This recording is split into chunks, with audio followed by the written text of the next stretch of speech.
Objection! Hold it! I'm sure everyone knows by now who it is. Your testimony completely contradicts the facts.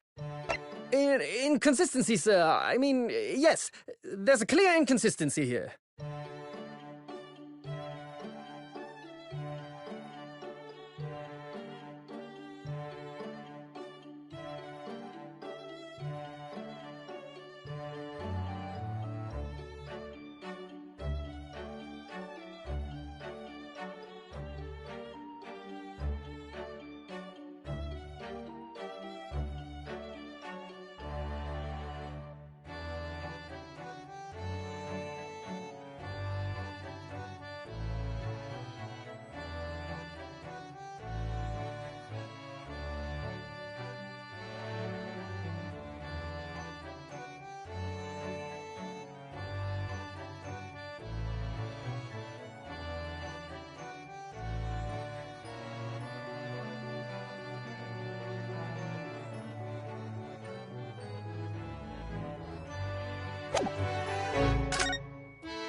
Hold it! Susato Mikotoba, judicial assistant to the defense. Objection!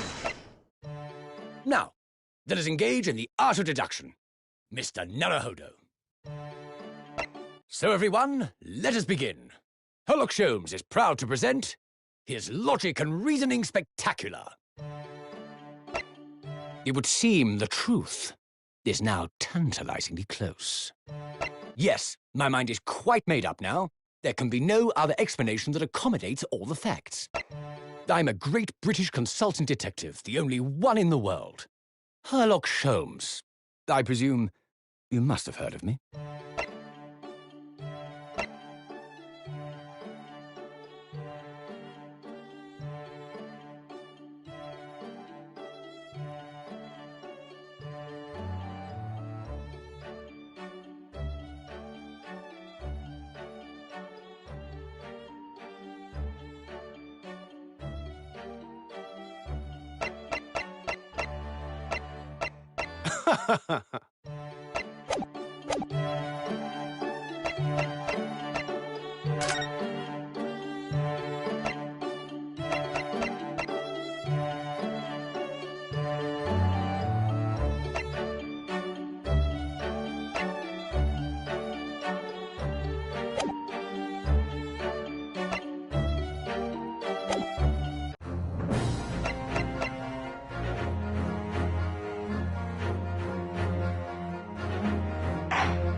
Okay, so apparently I've been muted this whole time.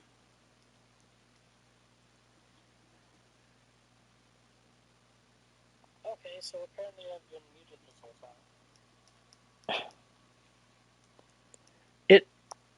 It wasn't broadcasting my mic. What the hell? My settings weren't supposed to do that. Okay, well, hey, Nick.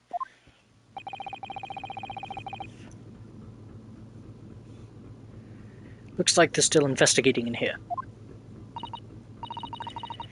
Yes, on that subject, I wonder if Inspector Hosonaga is unscathed. What do you mean, unscathed? Surely you haven't forgotten, have you, Norihiro-san? Don't you remember what he said about allowing you out of this cabin to investigate? He was going to talk to the captain about it. Said he'd lay his life on the line for you. Oh, yes. But I'm sure he was exaggerating. Let's see what he has to say for himself. He might have some new information for us. You never know.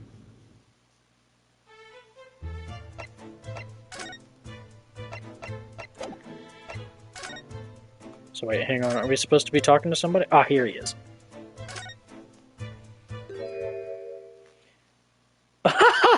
Okay. Ah, you're back.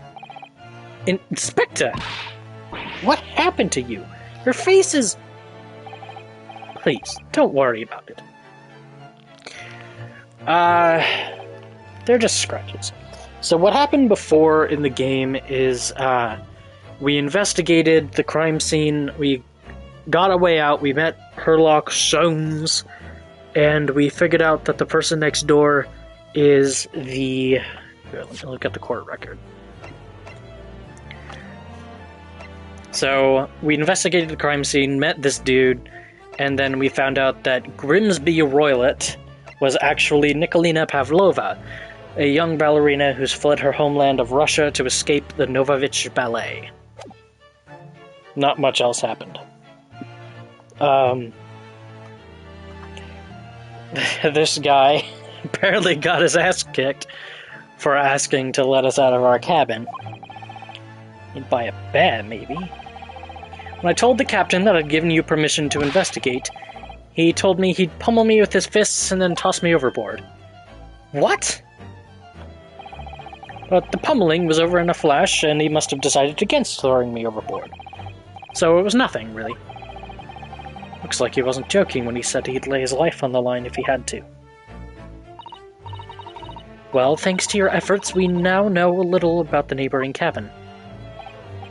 Yes, so I understand. Oh! I bumped into a man claiming to be a great detective a little while ago. I think his name was something like Herlock Sholmes. Don't think he was German, though. Ah, that explains it. Shall we compare notes, then? Oh, wait. Shall we compare notes, then? I can tell you what we found out. Yes, let's do it.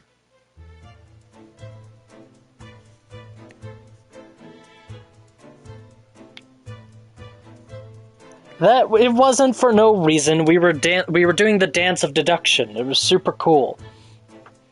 Cabin next door. What? Nikolina Pavlova? She's in the cabin next door? Oh, do you know who she is? Please, what self-respecting ballet fan wouldn't know that graceful angel?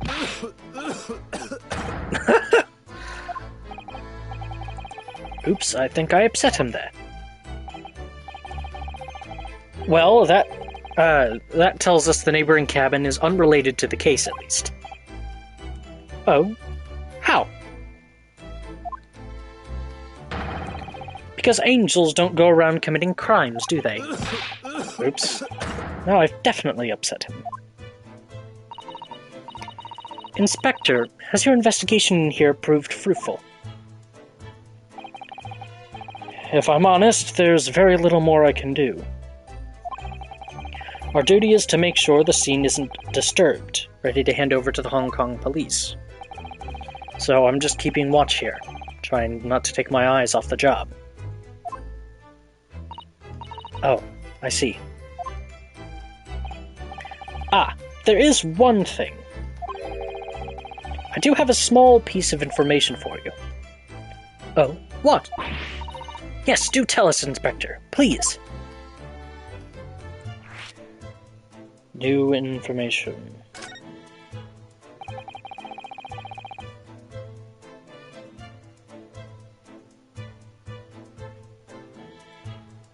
Yeah, I wonder how many times he's gonna get his ass kicked. I mean, he's been coughing up blood this entire game. So I wouldn't be too surprised if he just keeps doing that the entire game or ends up murdered. It's this.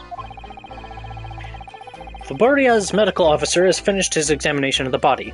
I managed to obtain the report. Oh. Kazuma's post-mortem report. Kazuma-sama. So, what was the cause of death? Damage to the cervical vertebrae is what's written in the report. So they broke his neck, then.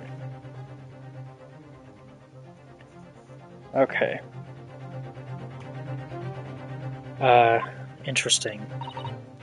His neck was broken? Yes, it would seem so. There were no obvious wounds or other signs of injury, so at first I think they were considering poison. But it turns out they found no trace of poison in his system at all. Well, what weapon was used then? There was no weapon. Nothing has been found as yet, but the fact that there are no signs of a wound suggests it may have been a blunt object, something that wouldn't leave a mark. That is bullshit. Blunt objects would leave lots of marks. Make the medical officer help this man out. Yeah. They need to figure out why he keeps freaking coughing up blood everywhere. Oh, I see. All the body's nerves run through the spine to the brain. Strong enough impact to the neck could induce death. It is a possibility, and no obvious wound would be left. Poor Kazuma. I have a second copy of the report. If it might be useful, you're welcome to have it. Oh yeah, and he's covered in bruises. Forgot about that part. Really? Are you sure? Yes, it's fine. I trust you. After all, if I didn't trust you, I'd never have agreed to you leaving this cabin in the first place, would I? Ah. Yeah, I hope you feel bad about that. If you don't remember, she was the first person to accuse us of the murder. Well, she was the first person that said it to our face, and then she's also thrown us to the ground repeatedly for trying to investigate. So. The Great Detective. Oh, Mr. Sholmes was here, wasn't he? Yes. He seemed to be enjoying himself a little too much as he crept about on the floor investigating. But then he suddenly left. I suppose he must have become bored. Did he say anything at all? Actually, now that you mention it, yes. Just one thing, but he practically shouted it. It's shoe polish! Was all he said. Shoe polish? I wonder what he meant. It was when he was over there, by the piece of broken glass. Do you see?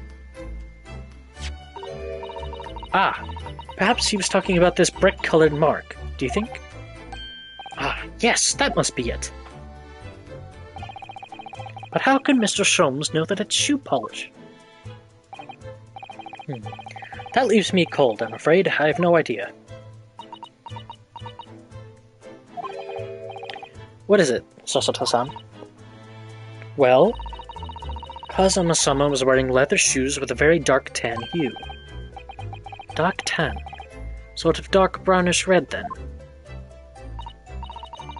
Yes, a little like the color of red wine, but darker. I often repaired them for him. Oh, does this mean that this mark was made by the polish on Kazuma's shoes as they scuffed on the floor? The mark on the floor has been entered into the court record.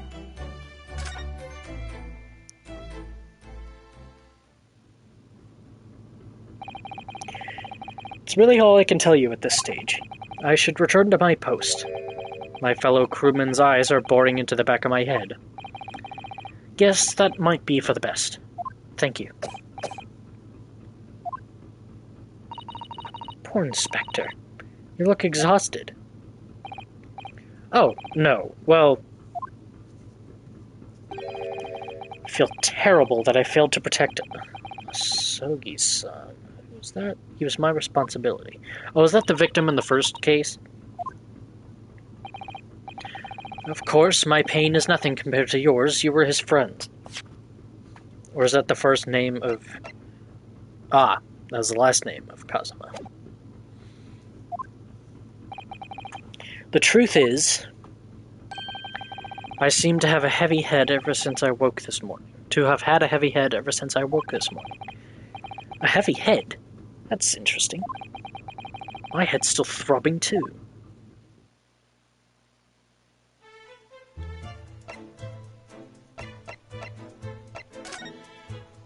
So I suppose we need to go and find out where Sholmes went. 9th of January, SS Puria, first class cabin passageway. Oh, the big dude's gone. Ah, look, Naruto-san. Seaman Stroganoff is gone. I forgot his name was Stroganov. It's so stupid. Strong enough? The burly Russian sailor who's always crossing his arms and glaring at us. All these Russian names are impossible to remember.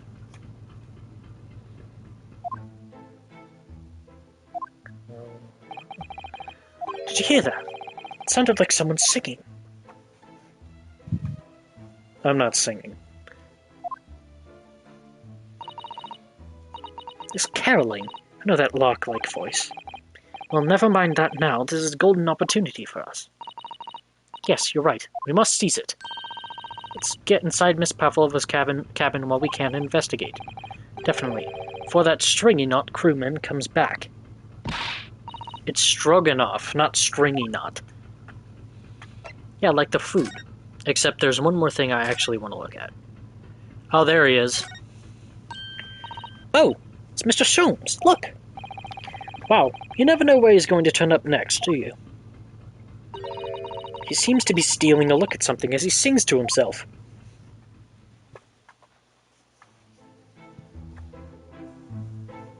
Yeah, like I said, I'm not singing. He's still singing. Do you think he hasn't noticed us? Or he's simply in extremely high spirits? Yes, there were times, I'm sure you knew. God bit off more than it could chew, and through it all, when there was doubt, it's lucky Herlock was about. Excuse me. Solved it all, and I stood tall, I did it, the great detective. Wait, Mr. Sholmes! Ah, what is it? You want to fight? Honestly, interrupting a fellow when he's singing. I was just about to reach the climactic finish. Sorry, I thought you were never going to stop, so I figured now is as good time as any. I very nearly dropped you to the floor with one of my famous right hooks. Alright, I get the picture. Now could you put those fists away?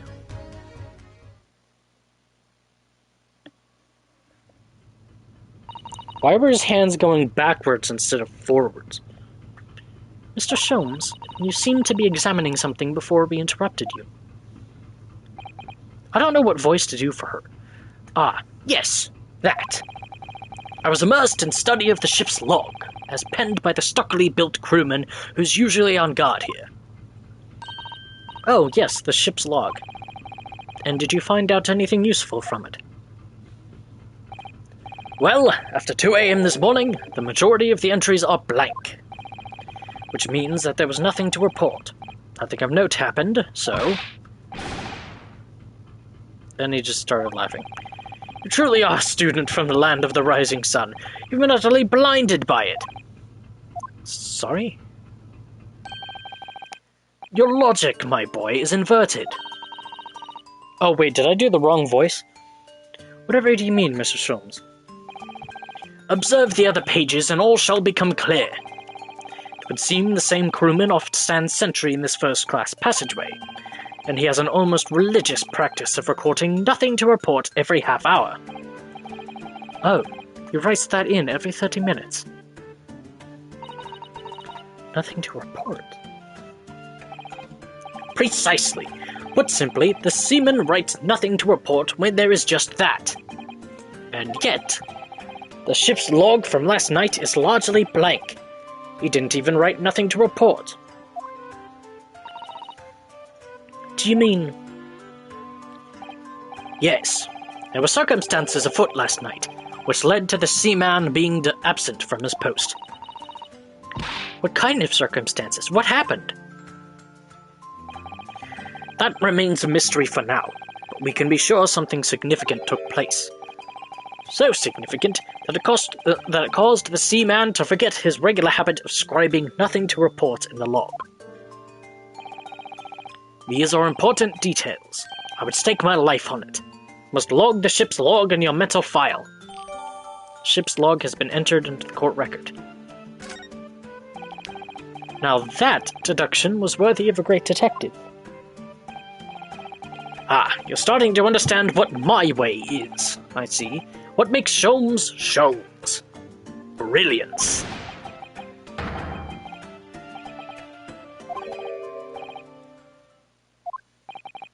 What is it? Are you hurt? Oh, don't worry yourself. I seem to be afflicted with a throbbing head this morning for some reason. Nothing more. So everyone has a headache. Were they all drugged?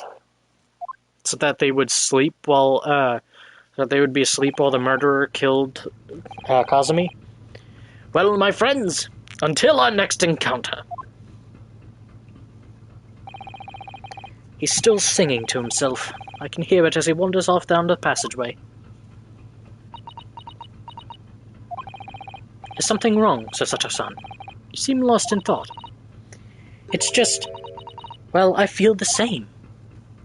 Sorry? Ever since I woke this morning, I've had something of a headache.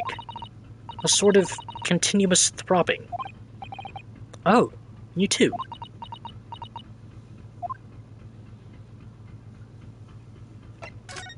Okay, so now it's time to go back into the cabin and look around.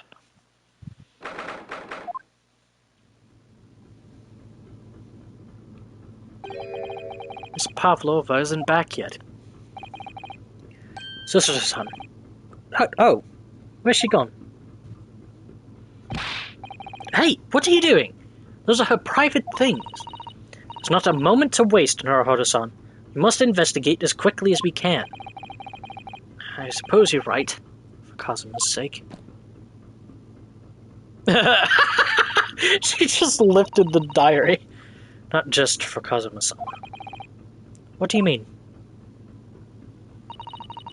It can't be long now until we arrive at port in Hong Kong. I don't want you to be in those handcuffs when we get there. Really? We must solve this case, Naruhodo-san, by ourselves if we have to. Yes, we will. Now, let's go look around. I've investigated thoroughly, but can't find anything out of place. Well, this is a plate on the ground. I wonder what this little saucer is doing on the floor. Yes, it doesn't look like it's been dropped, more like it was put there deliberately. Do you think there could be a leak in the roof just above here? What? A leak? No, didn't they, Didn't Miss Pavlova have a pet? I don't remember. Is this ship quite safe? I'm sure that even if there's a little leak in the roof, it doesn't mean the whole ship is going to sink. No, you're right. Of course you're right. She's really trying to persuade herself, isn't she? Yeah, that's what I was thinking. Plate on floor means pet.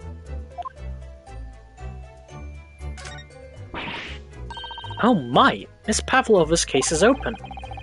It's completely empty inside, but according to the great detective's great deduction, she was hiding a special friend in there. Yes, a friend that she had to keep secret, because you're not allowed to bring animals aboard the SS Buria. Wonder what kind of animal she had in there. And more to the point, where is it now?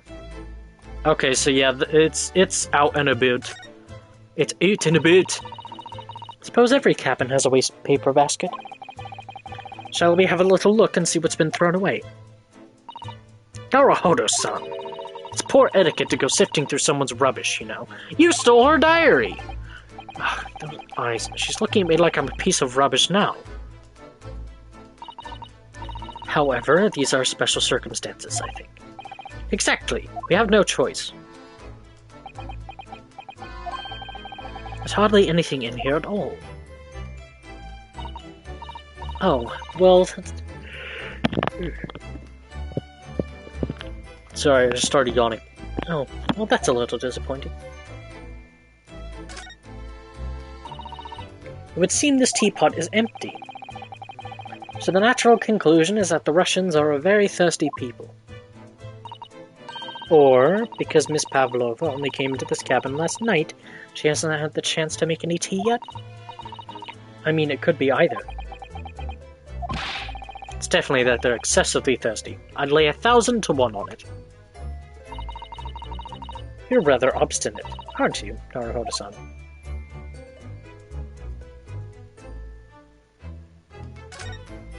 Anything on the desk? There were just a few books on the desk. Nothing else by the looks of it. Well, Miss Pavlova only ran away from the ballet last night. She's hardly occupied this cabin for any time at all. That's true. I wonder what kind of books she likes to read. Let me see. Yes, I see. It seems that Miss Pavlova enjoys reading books written in Russian. Thanks. I think I probably already knew that. It's rude to ask too much of people, Naruhodo-san. Kindly remember that.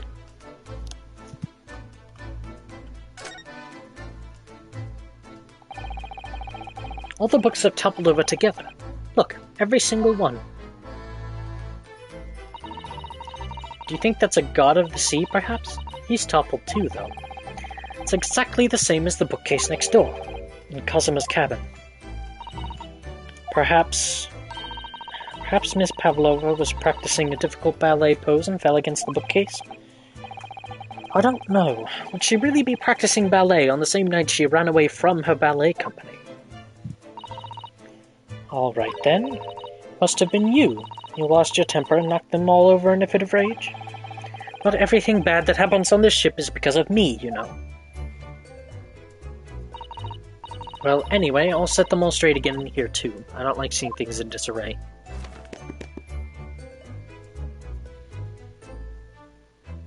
What the hell is that?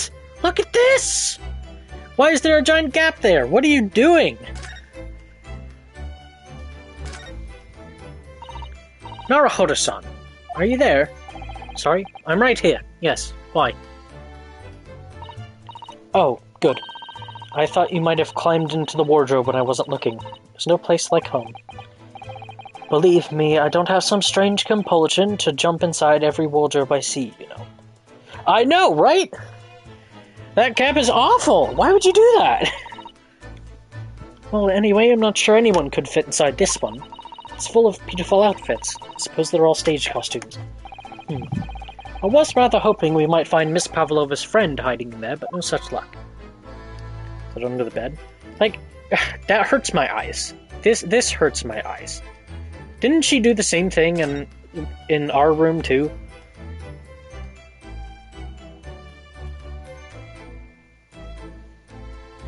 Is there anything else we can look at besides the rules? Ah, yes, they're displayed in this cabin too. Look, just says Buria's Rules of Passage. Passengers must not keep weapons or other dangerous objects in their cabins. Pets are also strictly forbidden. Suppose Miss Pavlova realized that she needed to keep the contents of a case a secret after she read this. Her special friend, I mean. I wonder where her friend has disappeared to now. It's probably having fun exploring the ship, I'd imagine. I just hope Seaman Stroganov doesn't find it and throw it overboard. Oh, yes, so do I. Hold up. So this ventilator connects to Kazuma's cabin next door. Yes, although what a fool a shipbuilder must be to open a ventilator into another room. Maybe. It's so that if there's a gas leak next door, the occupant of this cabin would notice and raise the alarm. Or the occupants of both cabins would die of gas poisoning. That is a possibility. Oh, right, yeah, there's a mousetrap. I forgot. Anyway, last night Kazuma wrote that he saw a speckled band coming out of this ventilator.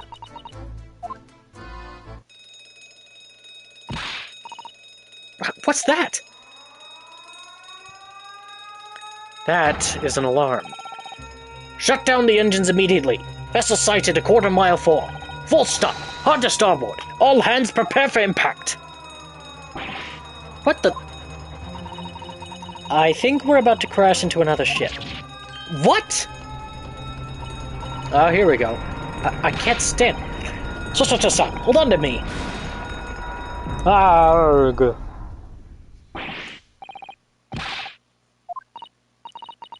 I think I'm fine. Thank you, Naruhodo-san. He asked if he was alright, by the way. Looks like we avoided a collision. I think... Yes, the ship has come to a stop. Oh my goodness, what about you, Naruhodo-san? Are you hurt? No, I'm fine. Uh-oh. Hello, is anybody in there? Shout if you need assistance. Oh, that sounds like... Spectre Hosonaga. Is that you in there, Naruhodo-san? Unbolt the door, quickly! That's not what I meant to do. That's not what I meant to do either. Go away. What? The bolt? Oh yeah, the books did fall over again. Look at that!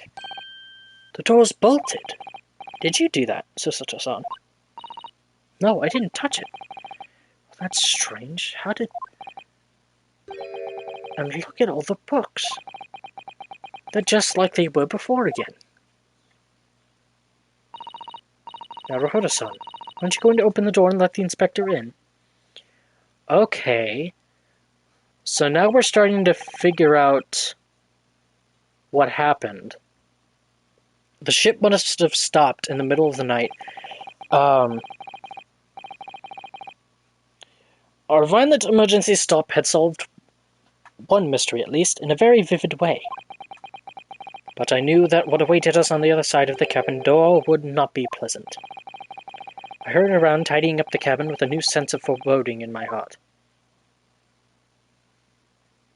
To be continued. Okay, so the door locked itself.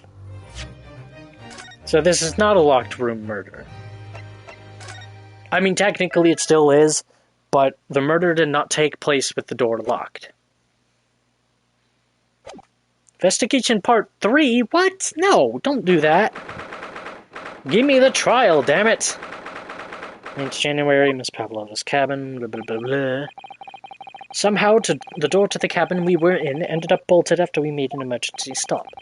Susato-san took a deep breath and gently slid back the bolt.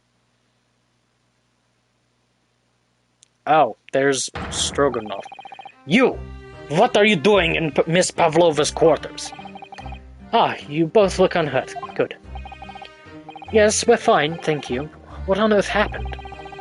We heard something about how we were going to collide with another ship. Yes, it appears to have been a false report, though. What do you mean this is going to be like the last one?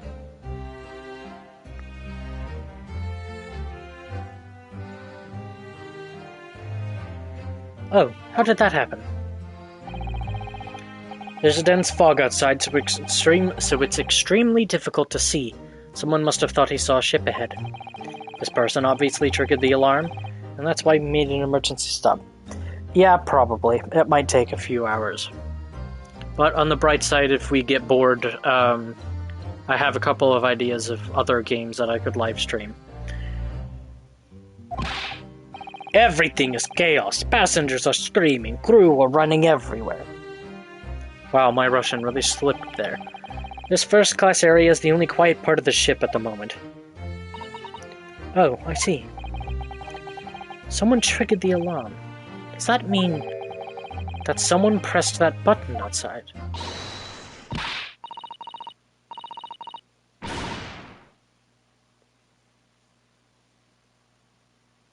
Okay. So she screamed and then said, "You wicked intruder dressed in all black, you are the devil." Sorry, me? I've been called a lot of things before, but devil is a first. You opened my traveling case! How could you? What? No, we didn't touch it. That's right, Miss Pavlova. It was already open when we came into your cabin. Inspector! Yes? Arrest this man! I know he did it! He is a criminal! Is it not enough that he's killed a man? Da! And he is stowaway as well. If Vixen promises not to steal chicken, do you believe?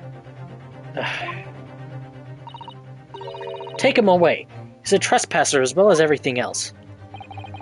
Stowing away, trespassing, killing. She is right. You are devil. Doesn't look good, does it? There is cell below deck. Throw him in. Tomorrow we dock in Hong Kong. Then we give you straight to police. Wait, a cell? Please, Inspector Hosonaga. There's nothing you can do.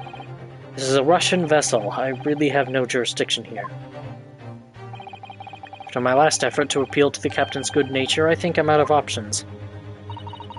This is terrible. This is a real crisis.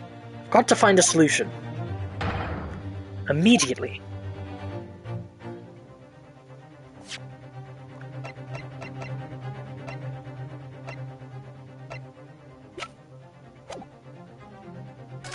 Hang on. Just need to keep calm and focus on the task at hand, which is investigating. What the fuck? Mr. Naruhodo, what do you think you're doing? Wow, everyone's attacking me. I was just starting to think she was my friend.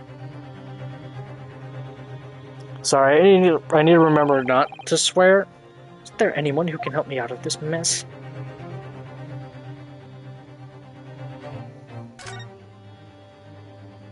What? What is he doing? What the? What are you doing up there?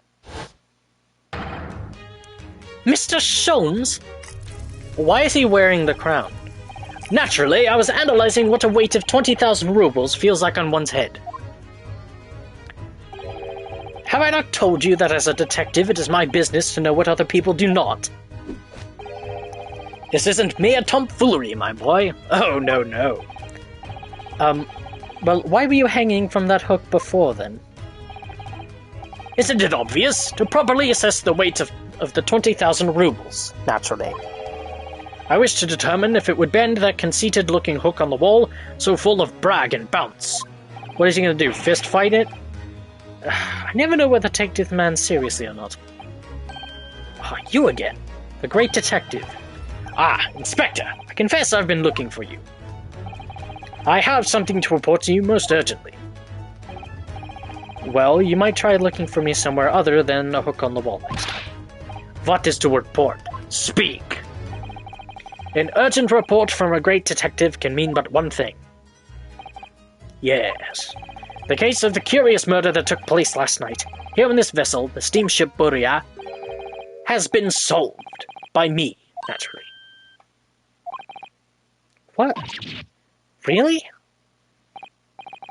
Yes, I have eliminated all other possibilities. No other explanations exist.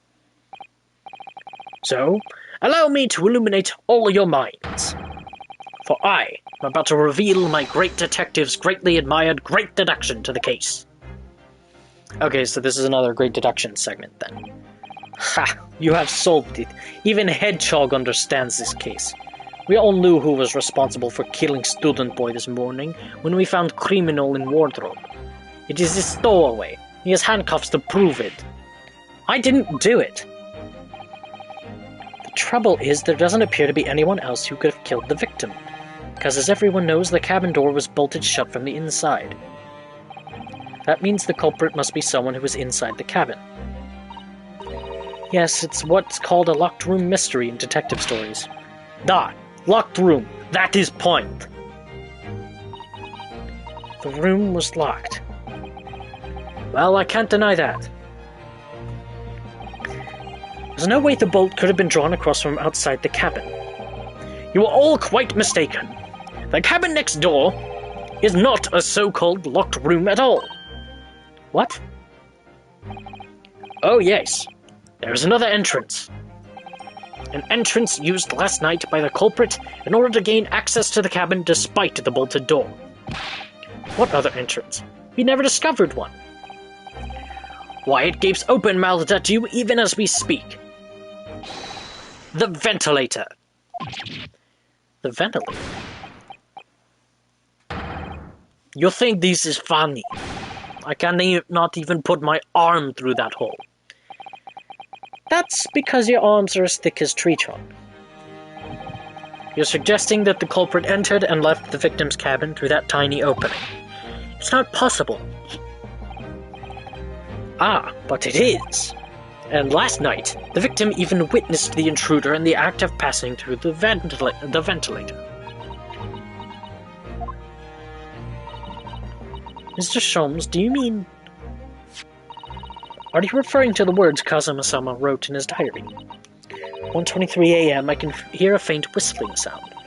1:35 a.m. What looks like some sort of speckled band is dangling from the ventilator grill.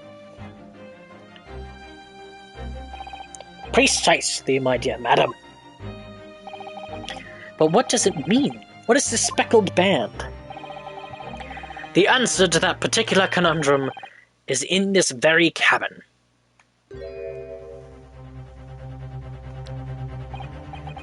Mr. Sholmes, what are you doing? There is a distinct element of danger, but fear not, I am ready. What I am about to expose for you all to see will shock you to your cores. Behold!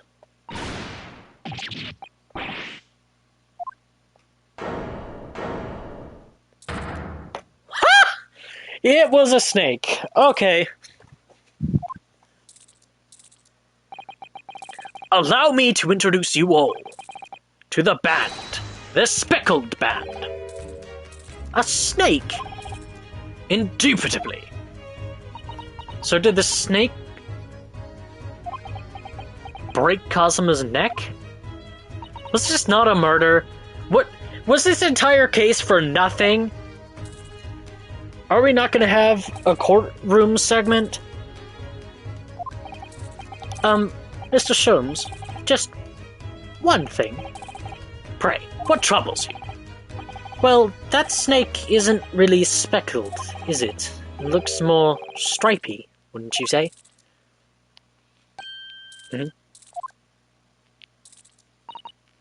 Yes, you're right. I think in this case you'd have to call it the striped band, wouldn't you?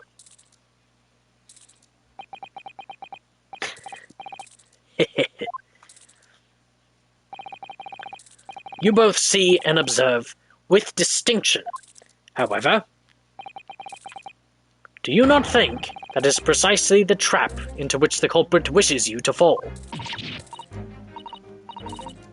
Oh my goodness, really? It's a trap? How exactly... I think perhaps it is time I explained the intricacies of my train of thought. Are you ready, Miss Pavlova? I'm sorry for the young man who died, but that is all. His death has nothing to do with me. This whole thing has nothing to do with me. Yeah, this one is jumping a whole lot of sharks. There are two conclusions I have drawn from the facts. Number one. Last night, your friend infiltrated the victim's cabin. And number two. That same friend was responsible for the victim losing his life. No. She's turned as white as a bowl of rice again. Sholmes must be right. He's hit the nail on the head. This young woman's friend killed Mr. Osori? Whoa, Jesus. Listen. Looks like he can't speak with that snake coiled around his head. Well, good, he's an idiot. I would advise as little movement as possible, Seaman. You wouldn't want the fangs of that long friend in your neck. So everyone, let us begin. Herlock Sholmes is proud to present his Logic and Reasoning Spectacular. The Great Deduction. The game is afoot. Alright, cool. Great deduction time. Topic 1. Intruder's identity. Miss Pavlova, moments ago you claimed the following. His death has nothing to do with me. This whole thing has nothing to do with me. Yet you cannot deceive yourself. Yes, when you recall those horrid events, your aching heart smarts with pain.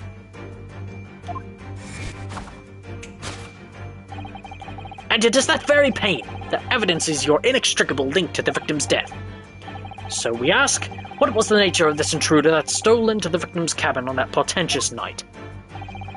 Why, naturally, it was the friend with which you boarded this vessel, was it not? Ah, as I suspected, another telltale glance. Without doubt, your friend is the writhing serpent we see before us. And yet, that fact leaves us in a quandary.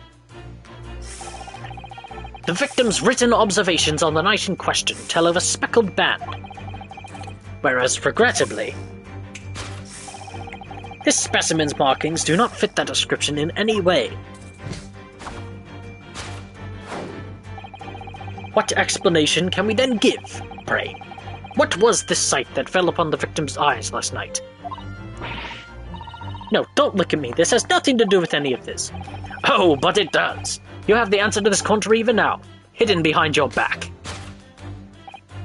Yes, that which you were trying but failing to conceal could only be the snake's slowed skin.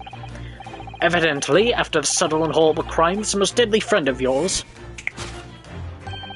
shed its original skin. No, I don't know what you are talking about. Last night, through the ventilator visible in this cabin, your then speckled friend slithered next door. Using the bell cord on the other side as a bridge, the serpent silently descended into the victim's quarters. In the dim light, it appeared to the young gentleman he was about to lose his life as a speckled band. In summary, the nature of this friend of yours, which last night infiltrated the scene of the crime, is a rare breed of snake whose markings change each time it slows its skin. A snake so dreadful, you can only imagine it would be found in the deepest depths of India. Conclusion, a beloved speckled snake. Topic number 2. How Mr. Asogi died. I don't know how to pronounce that last name, but I hope it's right. Moving on. We come to the heart of the matter, the grim demise of the victim. How did this young man lose his life, and why? According to the data, which I've been apprised, it would appear there were no visible signs of injury.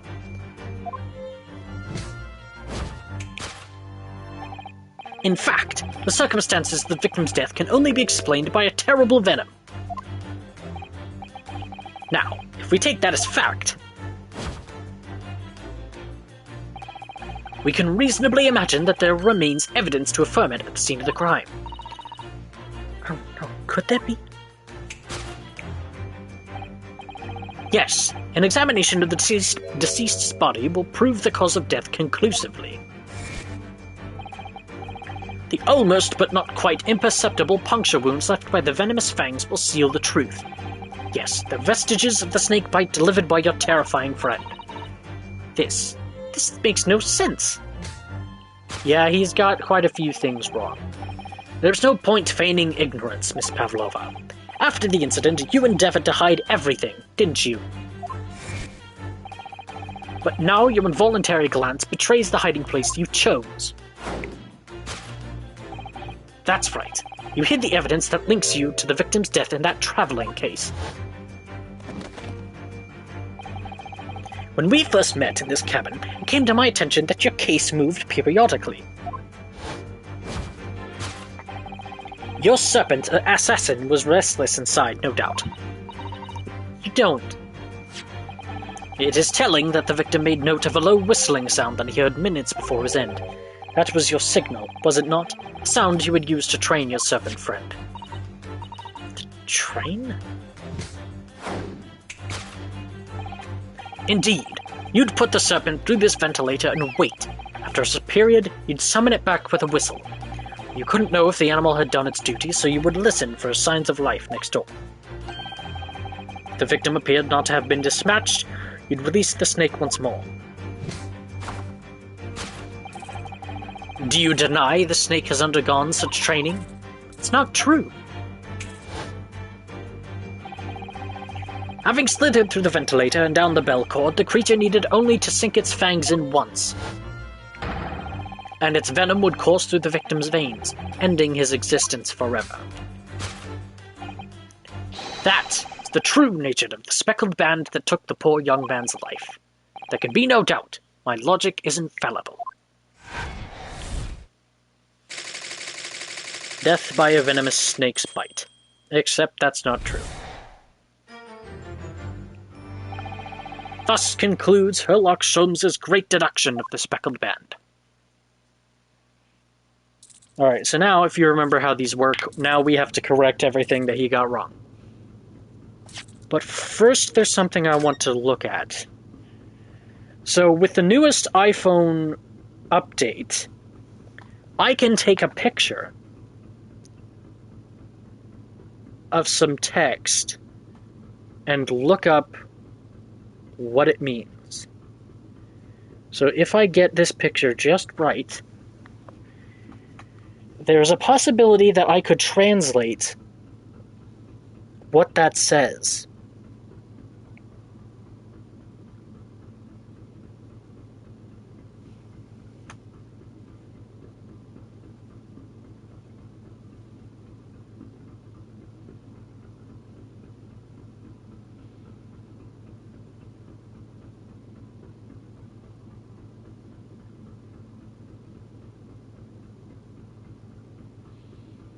It is in Russian.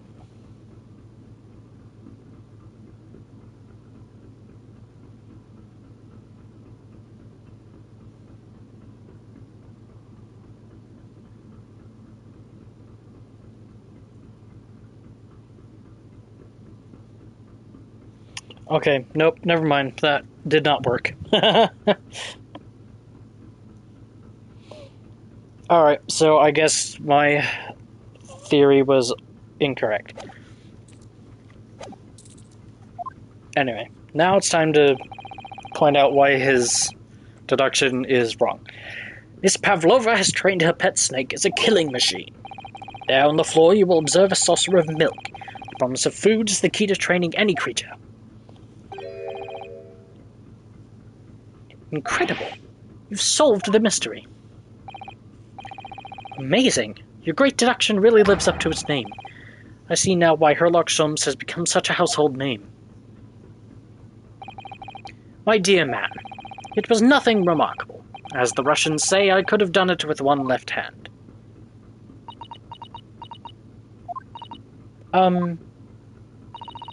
Could I venture an opinion, Mr. Sholmes?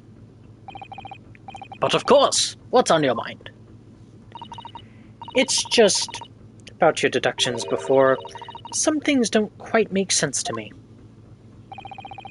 I welcome questions as to my method, and will answer both loudly and proudly. Oh, well, good. First of all, snakes are egg-laying creatures, part of the reptile family. You are well informed, madam. And reptiles, don't drink milk. Ah. It's really only mammals that like to drink milk, you see. So, I'm not sure it would be possible to train a snake using milk as a reward.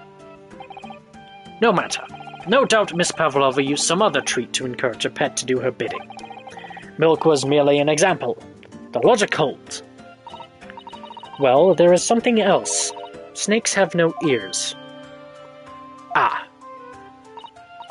Yes, so I'm not sure it would really be possible to signal to a snake by whistling. But, madam, what of the tales from Arabia?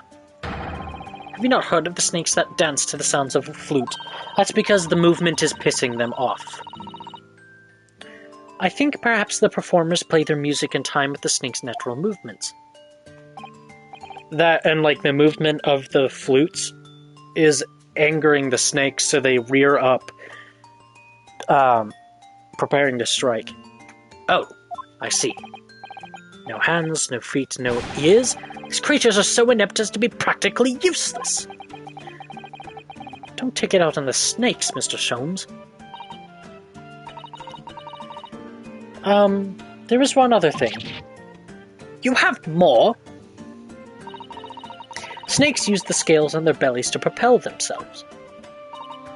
So, I'm not really sure that a snake could manage to climb up a flat bell cord like the ones in these cabins. And it should try harder! Please, don't be angry with me, Mr. Sholmes. The point is, even if the snake had gone through the ventilator to the next door cabin, it couldn't have come back without help. What I'm trying to say is that there are a number of reasons why it's difficult to imagine the snake could have had a part in this. Oh, he's sad.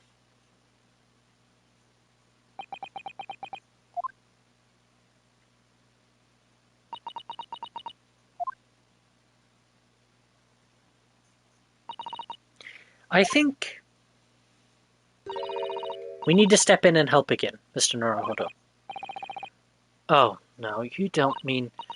Yes, we need to modify Mr. Shun's latest deductions and turn them into the great ones they ought to be. I had a feeling that was coming. Alright, let's give it a try. Just what I was waiting for, Mr. Naruhodo. Yes, right. So, cast your eyes down to your wrists again. What? You've done it again! The handcuffs are gone. Where did they go? Fear not. I shall see they're restored after our work is done. I really wish you'd leave them off. Now, everyone, let us begin. Herlock Sholmes is proud to present his Logic and Reasoning Spectacular. Course correction. Hold it, Mr. Sholmes. Topic 1. Intruder's identity. Miss Pavlova, moments ago you claimed the following. His death has nothing to do with me. This whole thing has nothing to do with me. Yet you cannot deceive yourself. Yes, when you recall those horrid events, your aching heart smarts with pain. She does have a pained expression on her face. Yes, that's true. She looks as though Kazuma-sama's death is weighing heavily on her mind. But you're not sure Mr. Sholmes has read her quite correctly. Is that it? Could there be some other way to interpret her expression, then? Let's take a moment and really look very closely at Miss Pavlova.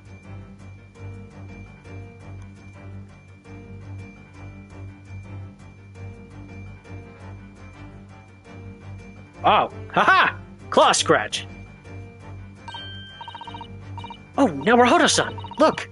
That looks like a very painful wound. Looks like a scratch made by some kind of small animal. And fairly recently, too. Well, whatever scratched her doesn't appear to be around here.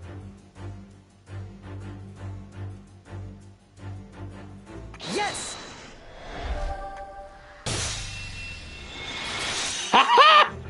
Oh, I missed that sound effect. Yes, when you recall those horrid events, that claw scratch smarts with pain.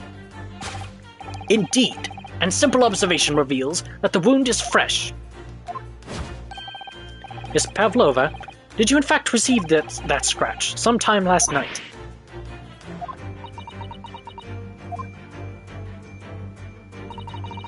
That's why she's been holding her hand so much. When I think about the young man who died next door, I feel so sad. And when I am sad, the pain from this wound is worse. And it is that very pain that evidences your inextricable link to the victim's death. So we ask, what was the nature of this intruder that stole into the victim's cabin on that portentous night?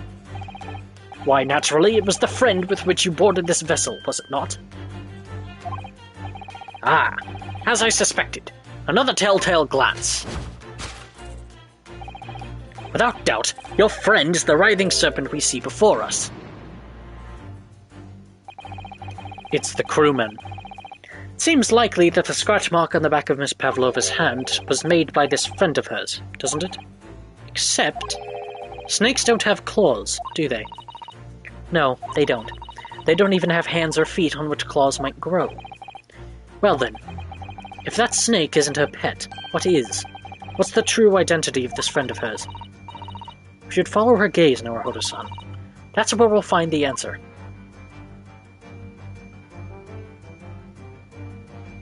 It's a cat. Yes!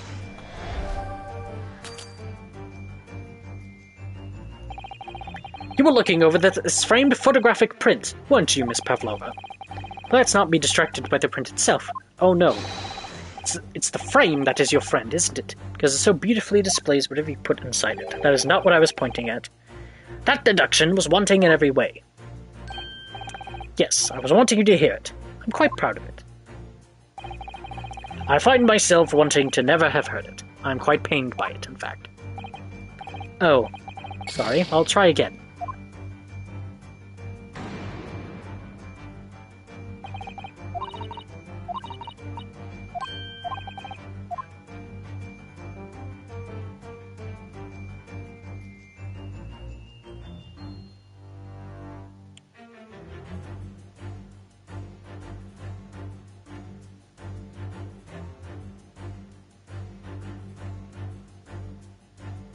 Yes!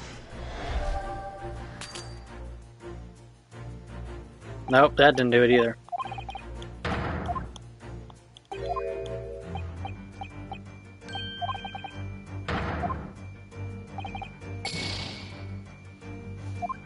Am I supposed to point at the snake again? It's not the snake.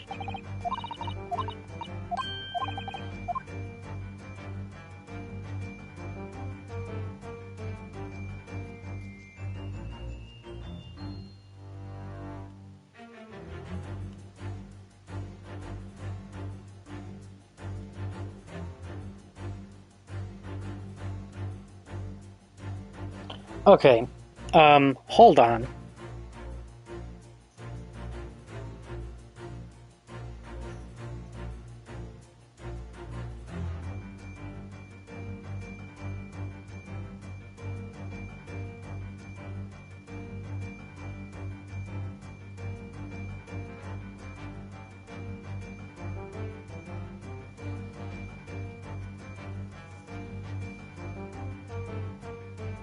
I'm looking this one up because this is irritating.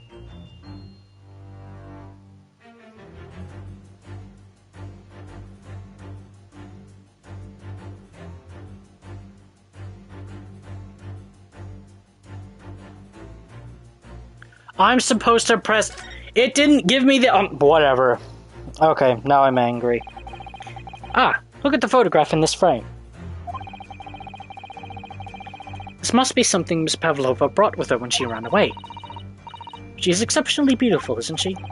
Yes, that's true, but personally, it's the little black creature she's holding that's caught my eye.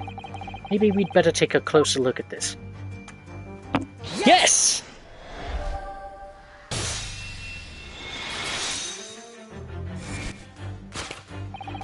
Without doubt, your friend is the little kitten we see before us. Yes! Oh shit. The scratch on the back of your hand makes that abundantly clear.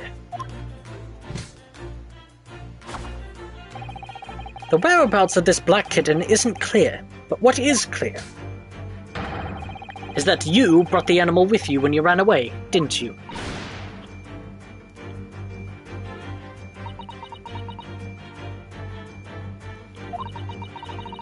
Darka is my best friend. I couldn't leave her behind. Darka would appear to be a Russian blue. And yet, that fact leaves us in a quandary. The victim's written observations on the night in question tell of a speckled band. Whereas, regrettably, this specimen's markings do not fit that description in any way. What explanation can we then give, pray? What was this sight that fell upon the victim's eyes last night? No, don't look at me. This has nothing to do with any of this. Oh, but it does. If the answer to this conjurer even now, hidden behind your back. Yes, that's what you are trying but failing to conceal can only be the snake's skin. Did you see that? She just took something out of her pocket and hid it behind her back. If she just left it in a pocket, no one would ever have known. Oh yes, ploys like that are Mr. Shom's specialty. Or speciality. He has ever so cleverly forced her to reveal something. I thought deduction was his speciality, or maybe making me believe that was a ploy too. Anyway, I find it hard to believe that's the skin of a snake. In which case, just what is Miss Pavlova hiding behind her back?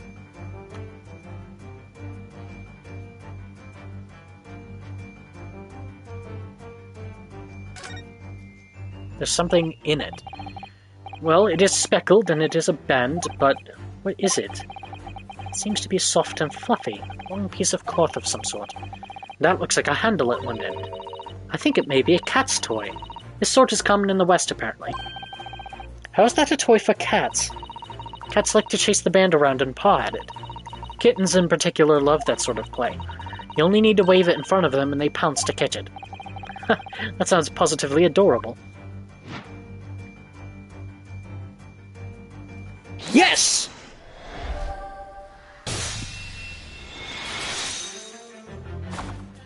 You still there, Nick? You haven't said anything in a while.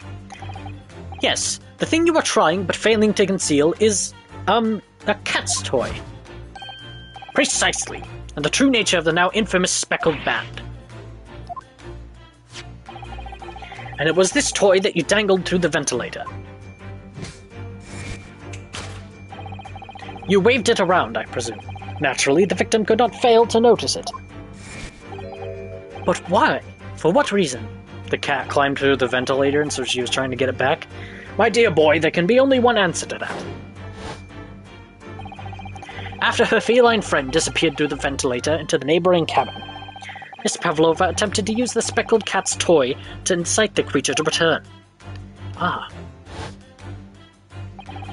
In summary, the nature of this friend of Miss Pavlova's, which last night infiltrated the scene of the crime,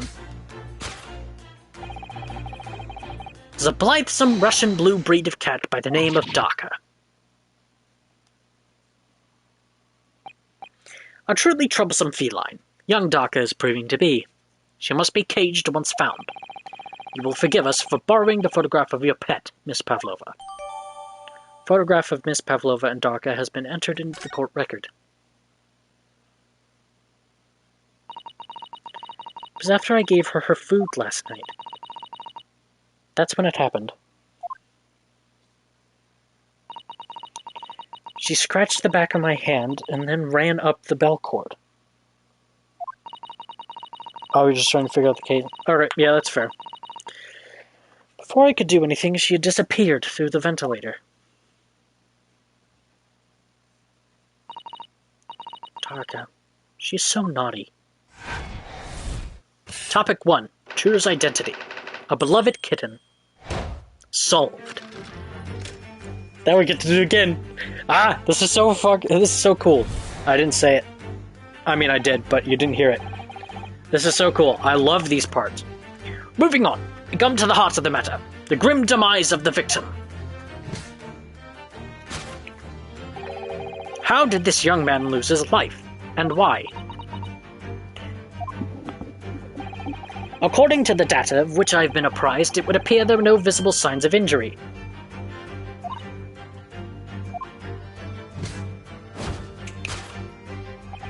In fact, the circumstances of the victim's death can only be explained by a terrible venom. What Mrs. Shum says is true. There were no signs of a wound anywhere on Kazuma-sama's body. That's right. But Mr. Sholmes seems to be unaware of one very important detail. Kazuma wasn't poisoned. Yes, it would seem so. Let's give him the information he's missing now. Yes!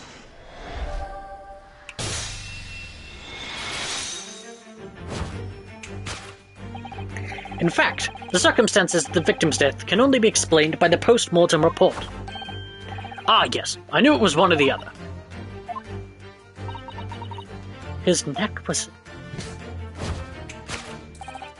Indeed, the breaking of the cervical vertebrae is fatal, only that Goliath would be strong enough to survive that.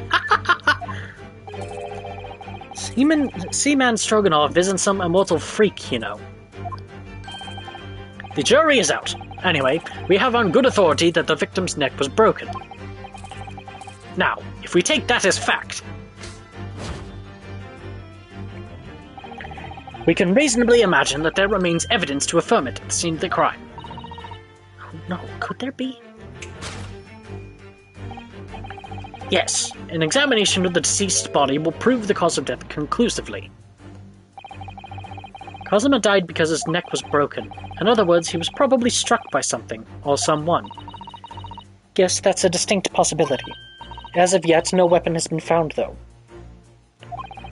I think I have an idea of what we're supposed to be pointing out. Presumably, Daka didn't silently creep up behind Kazuma and deal him a fatal blow. Suppose it's possible that he had a fall and hit the ground awkwardly. Could have been a terrible act of misfortune that he broke his neck completely by accident. Oh yes, a bad fall could explain it. It's rather hard to believe of Kazuma-sama, though. He wasn't a clumsy man. Well, we need to fix this deduction somehow. Is there anything from the scene that could explain what happened?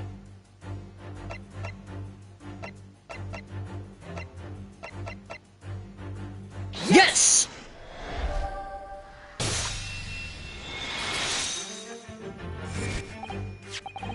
Yes! An examination of the mark on the floor will prove the cause of death conclusively. This particular mark, so prominently visible next to the victim's body, is a deposit of shoe polish. Shoe polish? Indeed, positively identified by a little analysis device I constructed, which I carry now as a matter of course. Beeswax, tallow and dye were my results, the undeniable ingredients of shoe polish.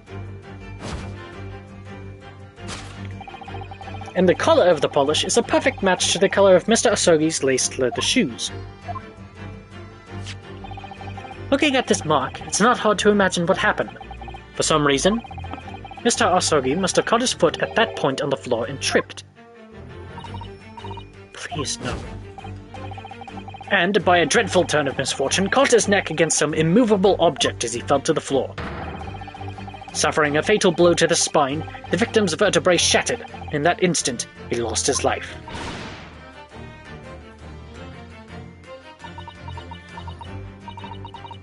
I don't know. I don't know anything about this. Is that really true, Miss Pavlova? What about the evidence left at the scene where Mr. Asogi lost his life? Yes, the facts are as clear as day to me. You did all you could to conceal the incriminating evidence. But now your involuntary glance betrays the hiding place you chose. That's right. You hid the evidence that links you to the victim's death in that traveling case. I don't believe it. Kazuma-sama merely tripped over and now he's no more? It can't be true. I refuse to accept it. I know it's hard to believe, but the mark on the floor does seem to suggest that's what happened. But, and if this part of Mr. Sholmes' deduction is right, Miss Pavlova is trying to hide some evidence that would prove it. Here in this cabin, somewhere in the direction that she just cast her eyes. Where, I wonder? Let's have a good look around. The answer must be here somewhere.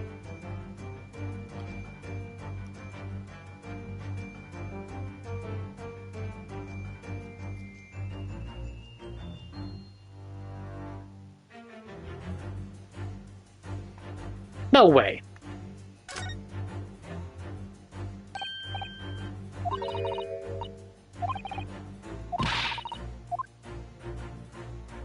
hang on.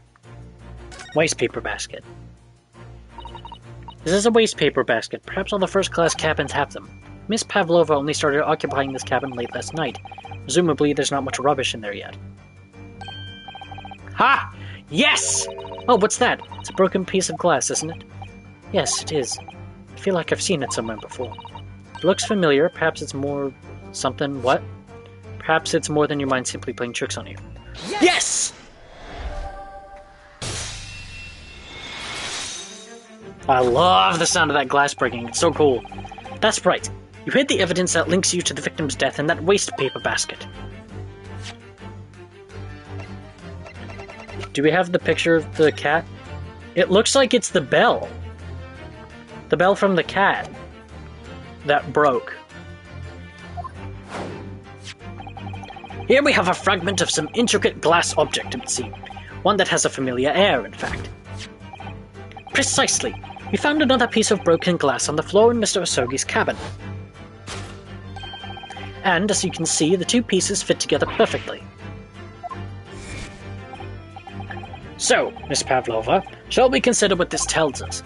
Why would it be that part of this glass object, which was evidently broken at the scene of the victim's death, should be found in the waste paper basket in your cabin?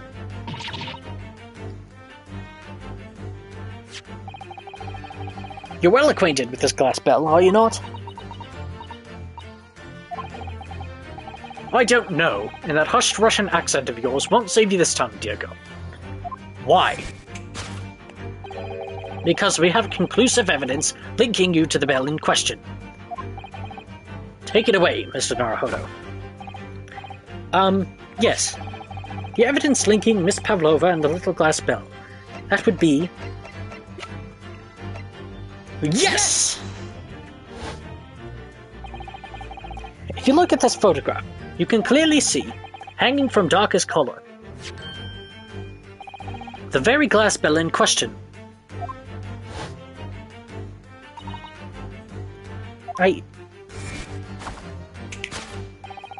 The truth has caught up with you, Miss Pavlova. The young man who lost his life last night did so after a truly inauspicious fall. And the cause of that fateful stumble?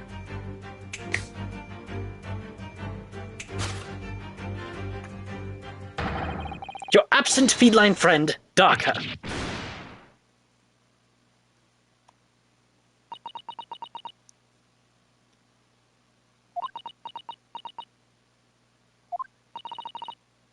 I couldn't tell anyone. I'm sorry.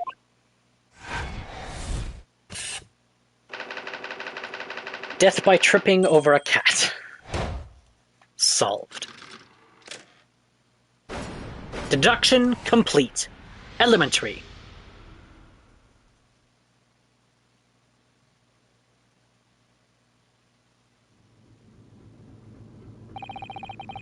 Why don't you tell us now, Miss Pavlova? Tell us exactly what happened last night. Can you hear me snapping? Because sometimes I snap with the dance of deduction, because it's fun. Or the course corrections, I guess. It was a little after 1 in the morning. It was so late, but I hadn't had time to feed Darka, so I gave her some food. And then, all of a sudden, she scratched me and jumped out of my hands. People do say that cats become very anxious and nervous in new environments. Oh, is that annoying? She was so fast, she disappeared through the ventilator before I could stop her. And that is how you acquired the rather nasty wound on the back of your hand, I take it. Yes. Okay, good. Just making sure, because I'm just doing it to, emphasize the snapping. I don't know, I like doing that. I also point every time that I present evidence. And I had read the rules on the wall. I knew that I was not allowed to have Darka. I was not allowed Darka with me. Yes, modern science suggests that animals can carry infectious diseases. It's a precaution, really. So I listened and listened, trying to hear if there was some noise in the next cabin. It was very quiet. I was sure if someone was there, he must be sleeping. So at that point, you thought it safe to try to lure the kitten back again, by dangling the end of the toy through the ventilator and into the adjoining cabin. Kaka always loves this toy, but it didn't work. Nothing worked. I tried using her favorite toy. I tried whistling to her softly, but nothing. She didn't return. So the faint whistling sound Cosimo wrote about in his diary was Miss Pavlova, trying to retrieve a pet. Cats have a propensity to remain hidden in the shadows when frightened. Yes, so there was nothing else I could do. Just had to wait until she had calmed down. But then...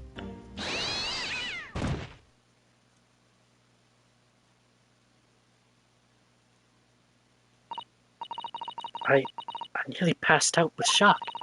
I heard her cry out, and then... Oh, such a dreadful bang!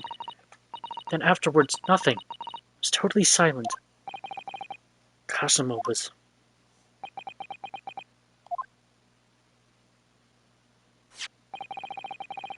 From the appearance of the brown mark on the floor, it seems likely that what you heard was the victim stepping on the glass bell and tripping up. The SS Borea is a large vessel, but even she can pitch and roll violently without warning. Mr. Osogi was already off balance as a result of the ship lurching when the kitten got under his feet. A combination of unfortunate factors could easily have caused him to fall over. Not only that, but it could create the perfect incline of where his head could hit the ground and snap his neck. But what became of the kitten afterwards?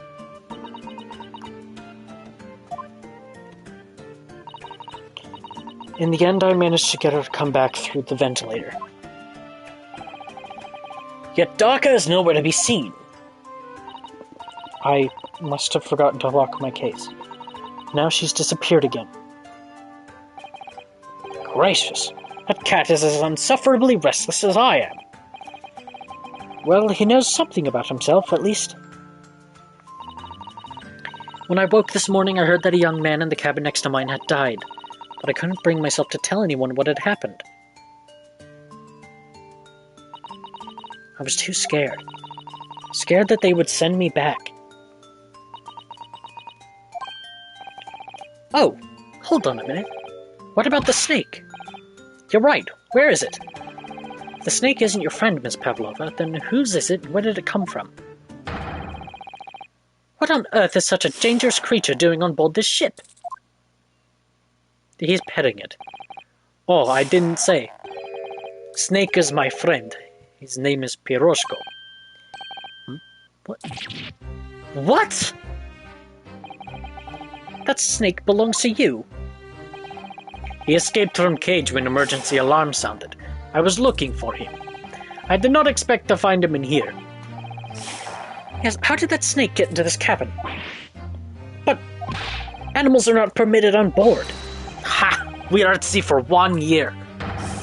You want to be so long with that close friend? Thought someone who understands. Couldn't you find someone a little more human who understands you better? But my dear burly fellow, a gargantuan venomous snake. Surely you can appreciate the danger you're putting everyone in. No venom. Piroshko does not have venom. He is harmless. Very long, but very gentle. He's adorable, like Granny. It's venomless. Yes, now he is hungry, so he is in bad mood. But once I feed him, you will see big smile. Wait, I need to eat... Yeah, its fangs are missing.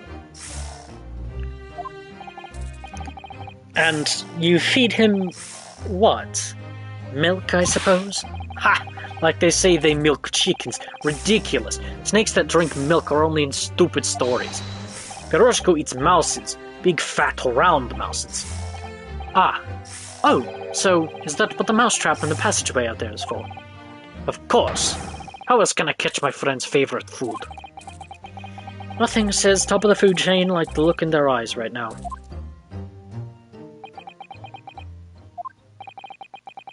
It refuses to drink milk. It can't hear a whistle. It can't climb up a bell cord, and it's not even venomous. How? How the deuce did something so inept land a starring role? It is not my fault. I do not make up stories. My Pirushko has nothing to do with this incident. Unless the snake is what scared the cat. So that's what happened. That's the truth behind my best friend's tragic death.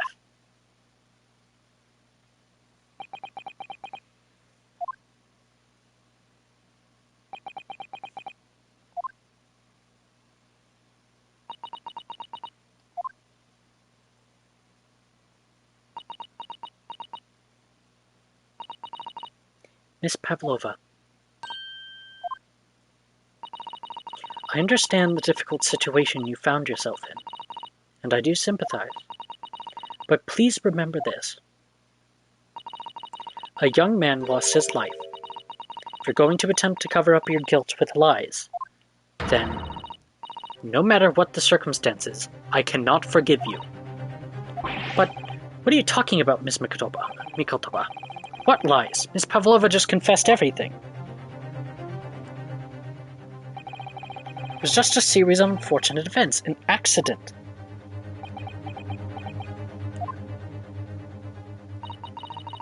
I'm no great detective like Mr. Sholmes. I don't have a gift for knowing the truth. But even I can see that was not the truth. Don't you agree, Mr. Naruhodo?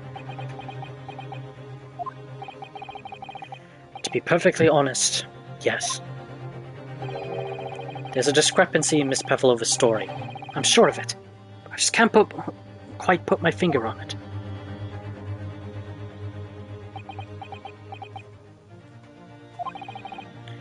I confess. I was intending to let Scotland Yard deal with any outstanding issues on this matter. I am only present here for a very specific reason. The truth is, you, Mr. Naruhodo, are simply a distraction. A distraction? I do hope you've not been finding your shackles too uncomfortable. Again, when did he do that? Especially as they're on your wrists as a result of my intervention. I was rather hoping I could resolve matters before we made our next port call. You were, Mr. Sholmes? Yes, but I overlooked one important detail. The deceased young man was a very close companion of yours, was he not? Yes. Kazuma was my closest friend. I owed him my freedom, even.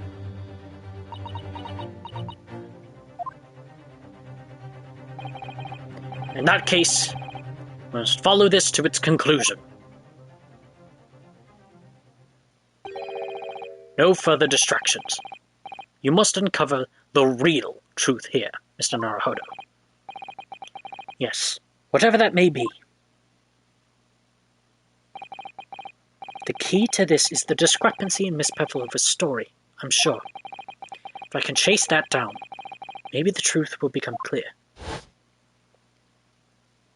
The truth about how you really died. About how that scene in your cabin really came to be.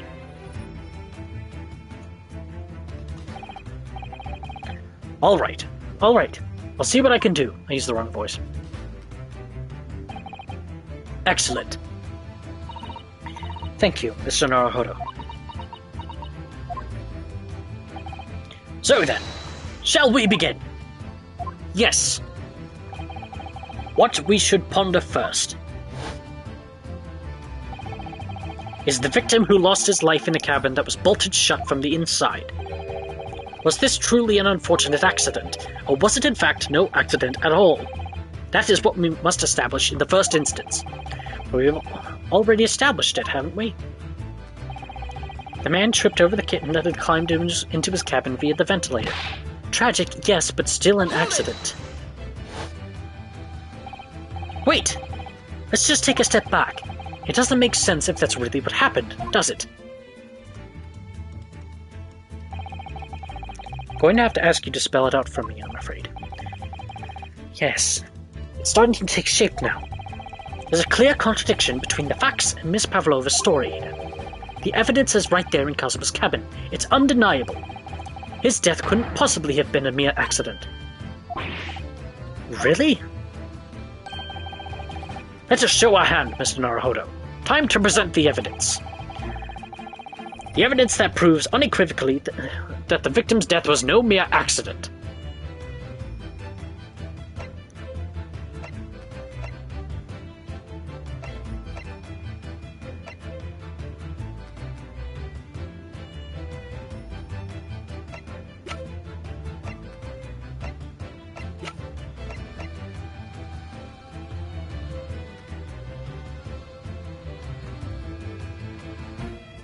I'm not sure about this, but... Yes! The truth is clearly recorded in this photographic print. There's no way that Mr. Asogi could have left this message on the floor. That's script. It's Russian, isn't it? Indeed it is. The word written means wardrobe. I see what you mean. Most people would leave a dying message in their native language. Japanese in this case. But maybe he was studying Russian. It is a simple language. He could have picked it up very fast. That doesn't seem likely. That's actually not the point. It makes no difference whether he knew Russian or not. Sorry, what do you mean? Exactly what I said before. There is no way that Mr. Asogi could have left this message on the floor. And the reason why is clearly explained in here. Damage to the cervical vertebrae resulting in instant death. Instant death.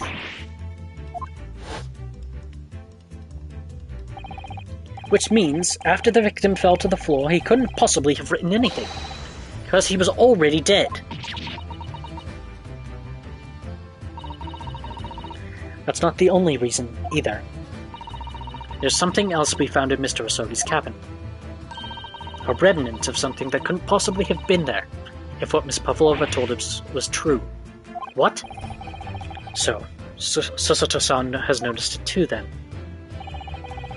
Putting this message on the floor aside, there's something else that gives the truth away. Another piece of evidence that proves this was no accident. In other words...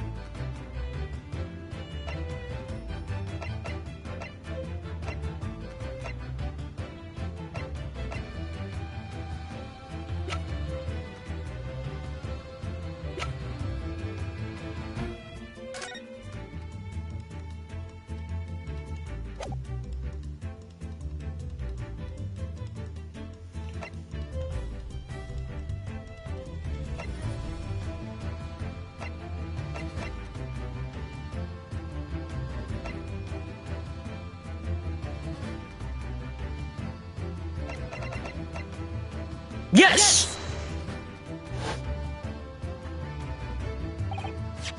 This piece of broken glass next to the mark on the floor. That's the glass bell the kitten had around its neck. We already know about that. It's broken in half when the victim tripped over the cat and fell.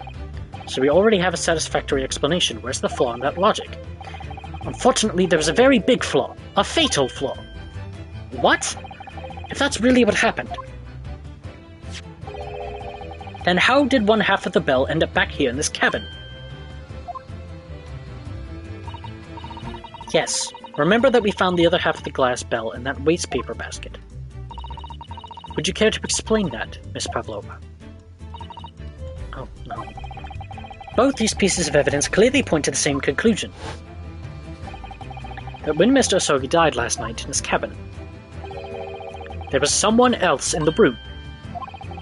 And that same person deliberately arranged the scene to disguise the truth, in order to cover up his or her own guilt.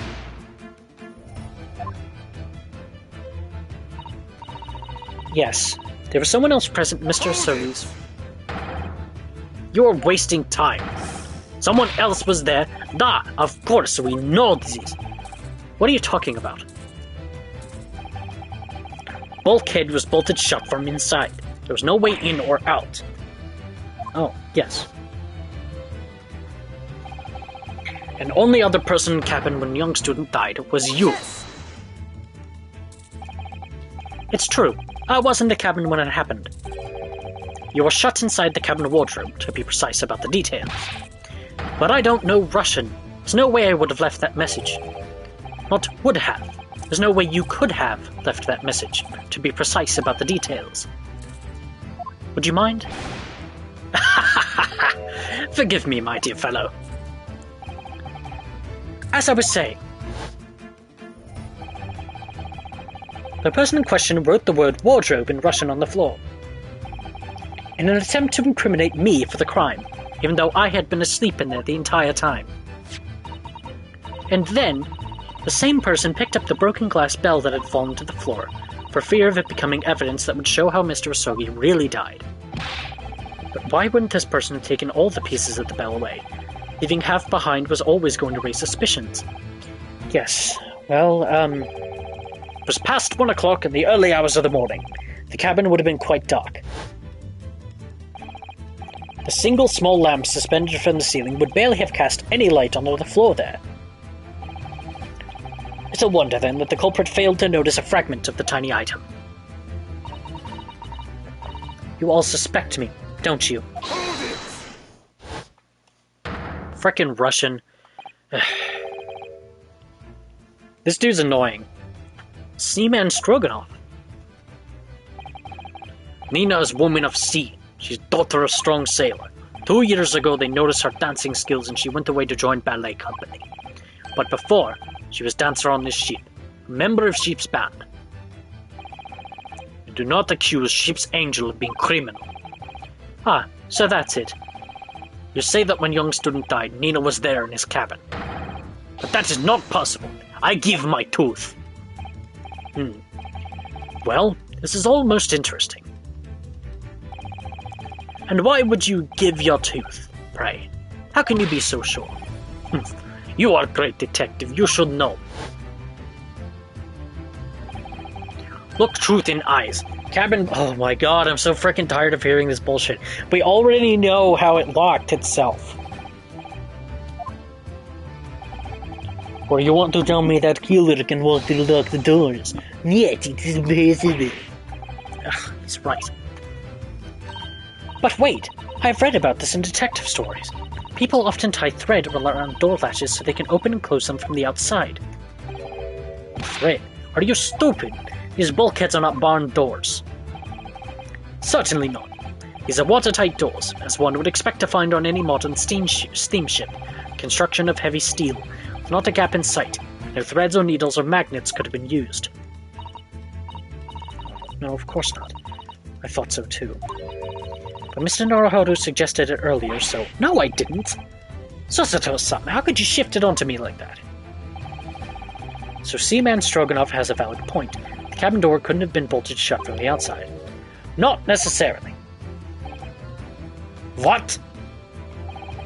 I put it to you that I could bolt this cabin door without laying a finger on it. And in this very cabin, we can see the traces of the method I have in mind having been used before. I don't believe it. Well, Mr. Naruhodo, I believe you know what I mean, don't you? A way to shut the bolt of the cabin door from the outside. One way does spring to mind, yes. Do you really know what Mr. Sholmes means, Mr. Naruhodo? Yes, and so should you, because we've seen it happen. Indeed we have. So, would you care to do the honors, Mr. Naruhodo? Point out the telling sign to the method that was used to slide the cabin door bolt across from the outside.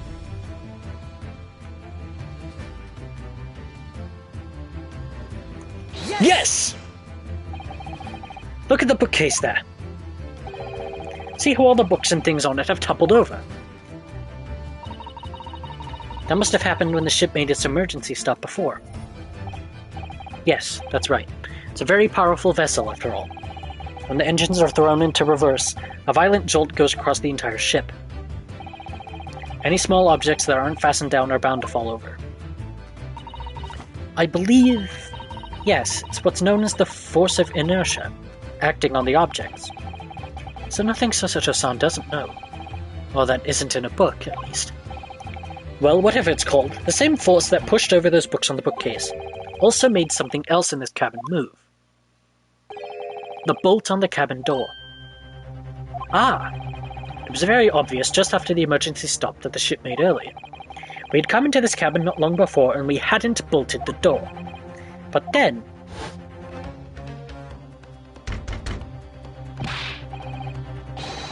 Hello? Is anybody in there? Shout if you need assistance. Oh, that sounds like... Inspector Hosonaga. Oh, yes. That's it. When the ship stopped suddenly, the bolt flew across and locked the door. Yes, it's made of metal, but it's small and light enough to be moved by the ship's sudden change of speed. Or the force of inertia, if you want to call it that. Are you trying to say that last night, after Mr. Osogi was killed...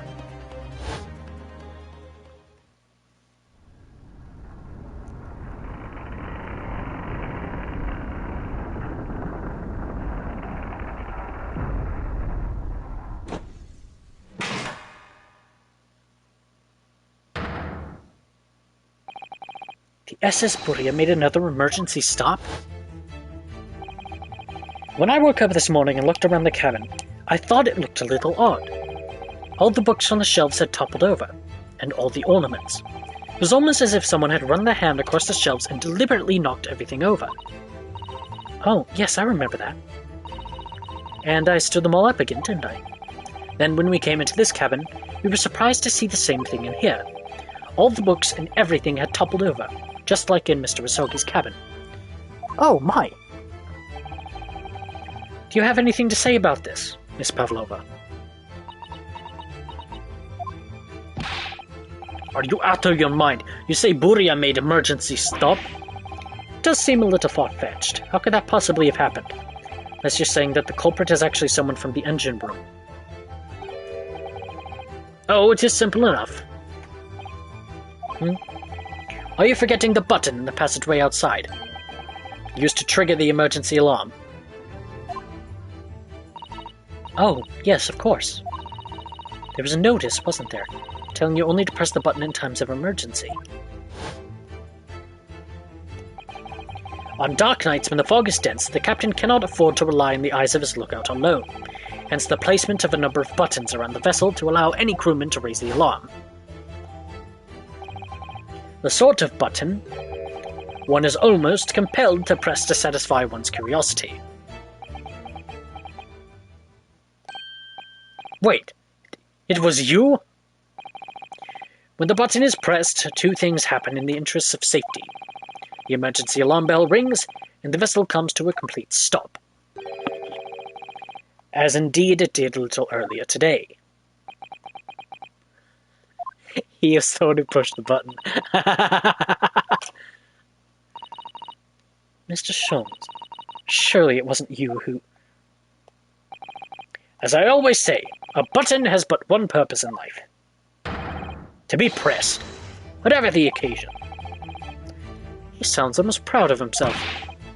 How dare you mess with sheep? I report you to Captain. You are in much trouble now. Now, I'm sure that all that can wait until later. Let us not overlook the fact that we have now learnt a valuable lesson.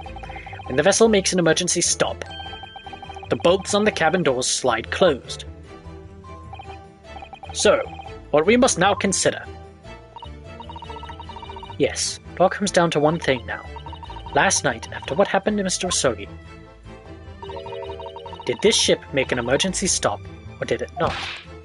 You're idiots! Buria is a huge ship with many passengers. If we make emergency stop, even in middle of night, there would be chaos everywhere.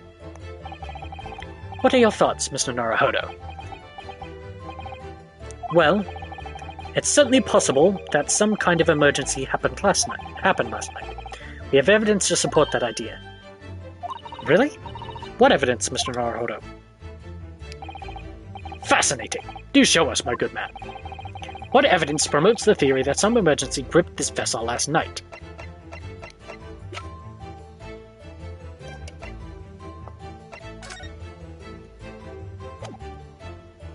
Yes! Seaman Stroganoff, it's your duty to patrol the first-class area of the ship, isn't that right?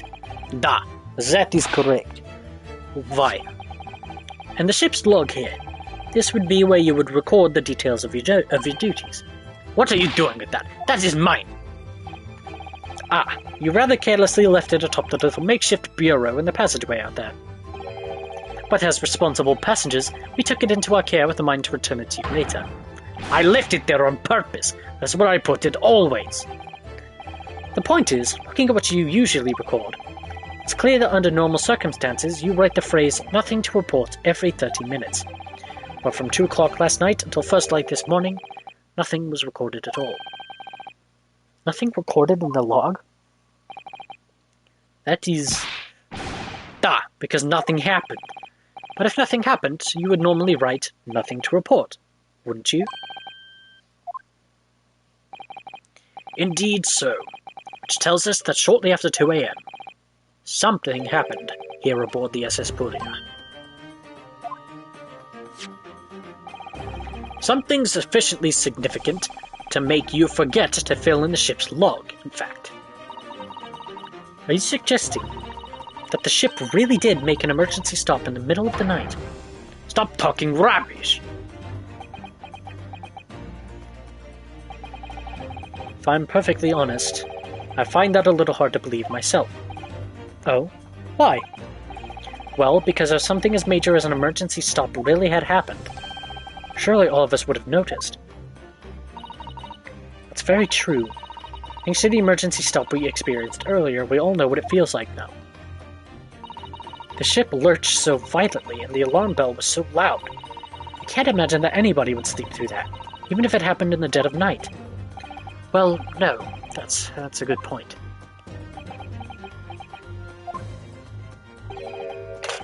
What of the throbbing? Sorry, what do you mean? Your head. The throbbing of your head since this morning. We have all suffered with it.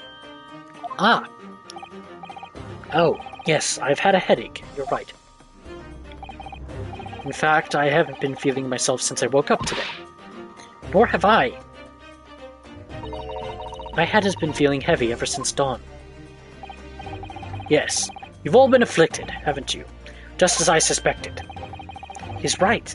My head has been throbbing today too.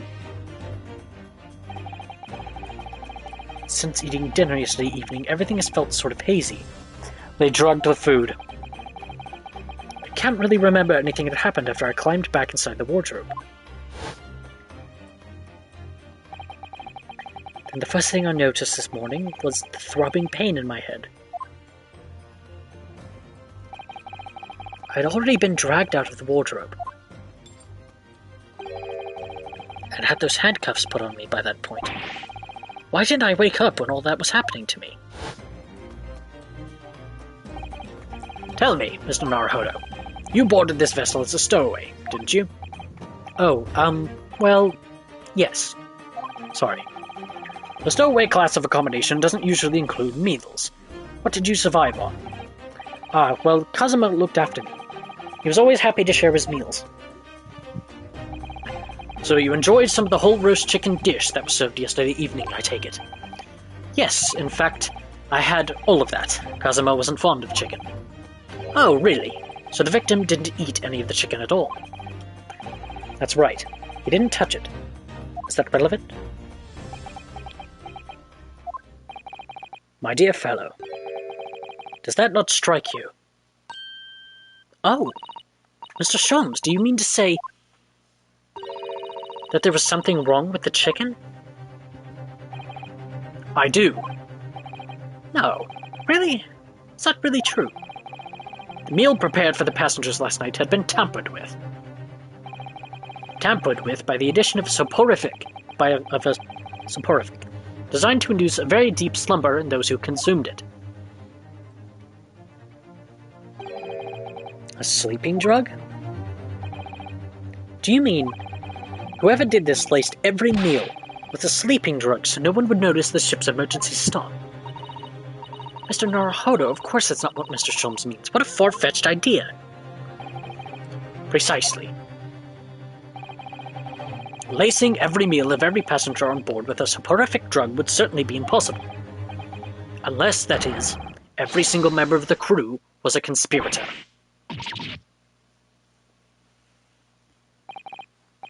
Well, seaman? I'm sorry to say that any more deception in this matter will get you nowhere.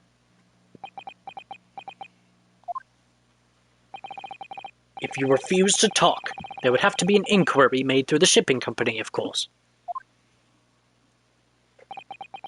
And were that to happen, every member of the crew and the captain himself would be hauled over the coals for aiding and abetting a renegade.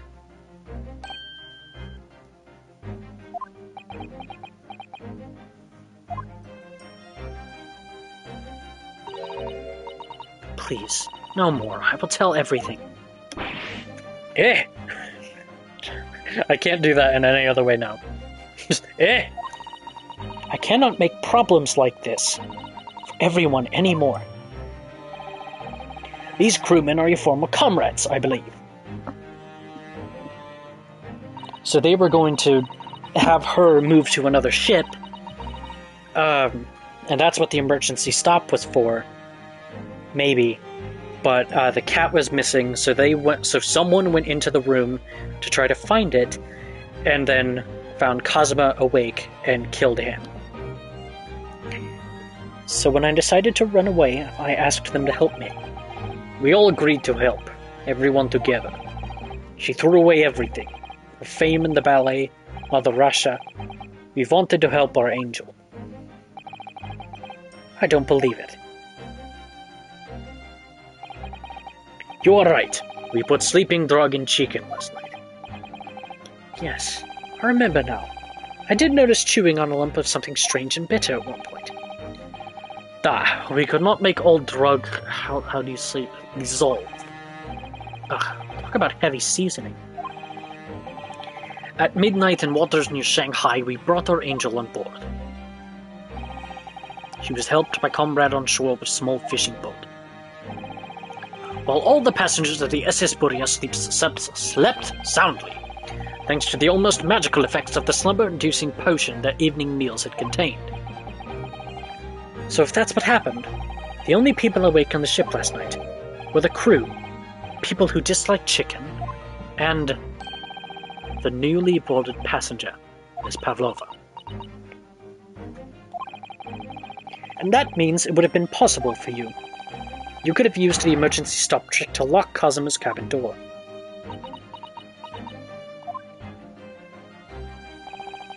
But how does that make sense? Surely every cabin door would have ended up locked in that case, and there would have been complete chaos. Oh, I wouldn't say so. What? Of course. Just like us, all the other passengers would have eaten their evening meal of chicken in their cabins, after which they would have been overwhelmed by tiredness because of the sleeping drug. Quite. And accordingly, all passengers were already in their cabins for the night. Yes. The overwhelming majority of passengers would habitually sleep with the cabin doors bolted anyway, and so not one of them would have found it remarkable to find the door locked in the morning. In summary, in order to fasten the bolt of a single cabin door on the ship, the culprit brought the entire vessel to an emergency stop in the early hours of the morning.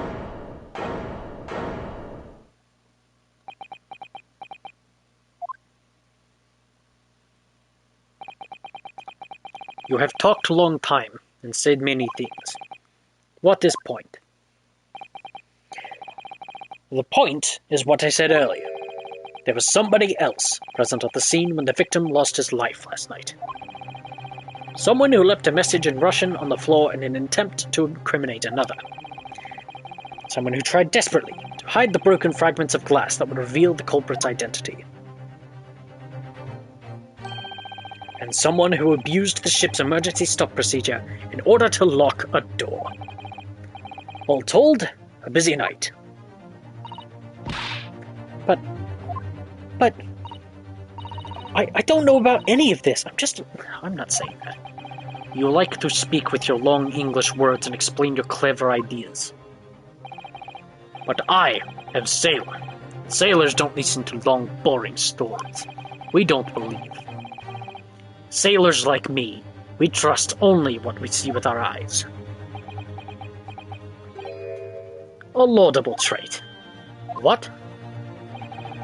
I am quite of the same disposition, my good man. Observation to me is everything. Mr. Naruhodo. Oh, yes? Do you hear it? That accusatory cry of guilt on the wind. What accusatory cry of guilt? Sorry, you've lost me. Proof of involvement, man. But you can't hear such a call with your ears. No, you must hear it with your eyes. Observation is the basis of all deduction. What are you talking about? I believe the time has come for one final logic and reasoning spectacular to expose the truth. Here we go. Ha ha ha. So, Mr. Naruhodo, your assistance, if you please. With what exactly, Mr. Sholmes? With observation, my dear fellow, just as I said. These two prevaricators. Observation. If you remember, Mr. Naruhodo, we know that somebody tried to fabricate evidence, don't we? By tampering with the scene of Mr. Asogi's death. What we're looking for is some trace of evidence that one of these two was there when it happened. Precisely. You were delightfully quick to grasp my meaning. Alright, I'll see what I can see. So we're looking for a trace of evidence that shows someone else was there last night but Cosima died.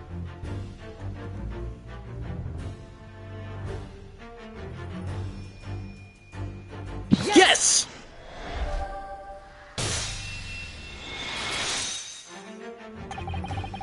Seaman Stroganoff. You seem to have quite a large purple stain on the back of your white uniform there. Eh? Ah, yes, I don't know where the dirt comes from.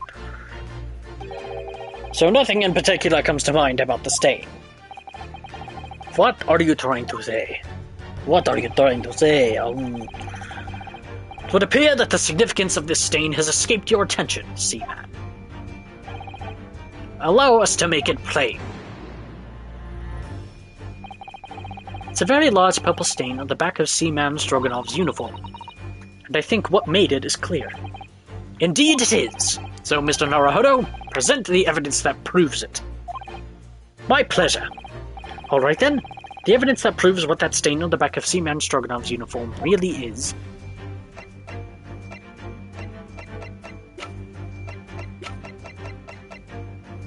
Yes!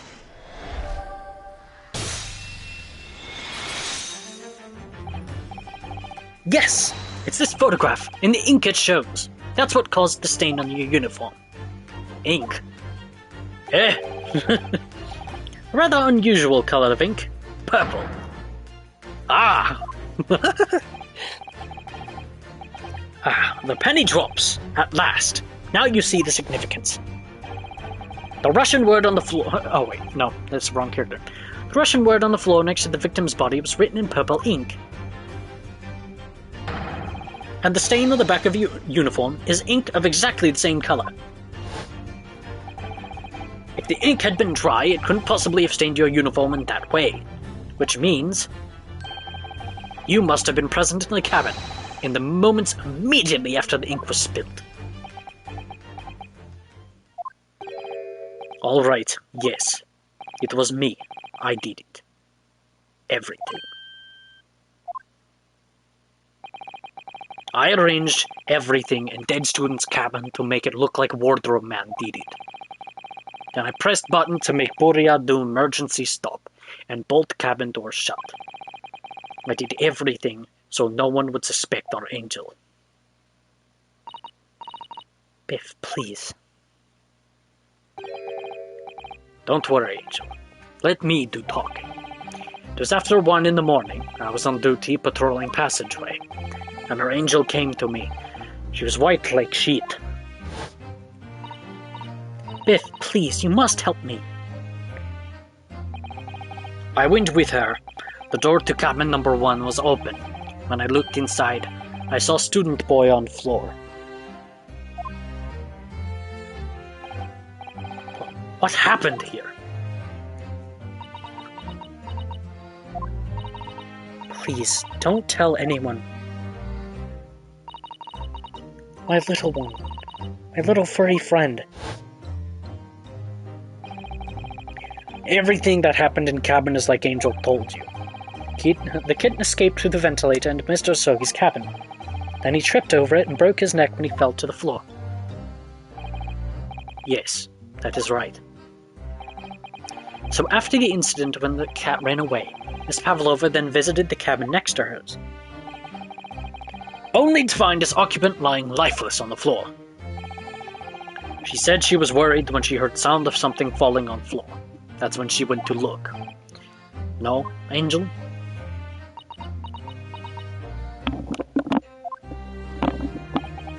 The door was not locked, so she opened to look, and you already know what happened after.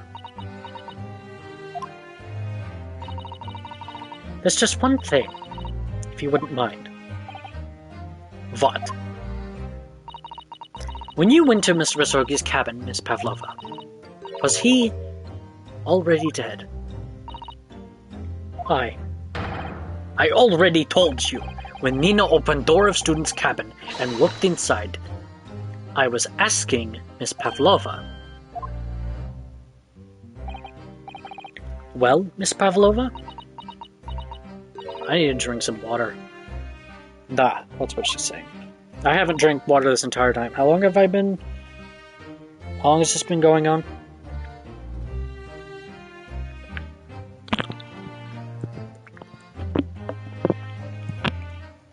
Two hours now. I've been talking without drinking a single bit of water. Oh. Yes, that is right. I saw him. He was dark and he was wearing black, but he was on the floor, not moving. I was scared.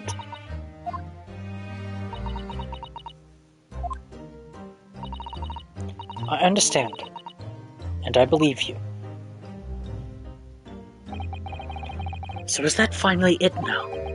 Have we discovered the real truth about Kazuma's death at last? Ah, something very nearly slipped my mind. Oh, Mr. Sholmes? This photograph. Yes, I took this myself, you know. The cause of death was a broken neck. Therefore, the victim died instantly. Oh, alright, so, Nick, what has happened is we have finally discovered what actually happened. So, let's go to the court record, and I shall point it out. So, I think you were there when we figured out that the cause of death was him tripping over the cat, right? Well, we started to prove that wrong because of this whole thing. Someone staged the crime scene to accuse us. So what happened was, it was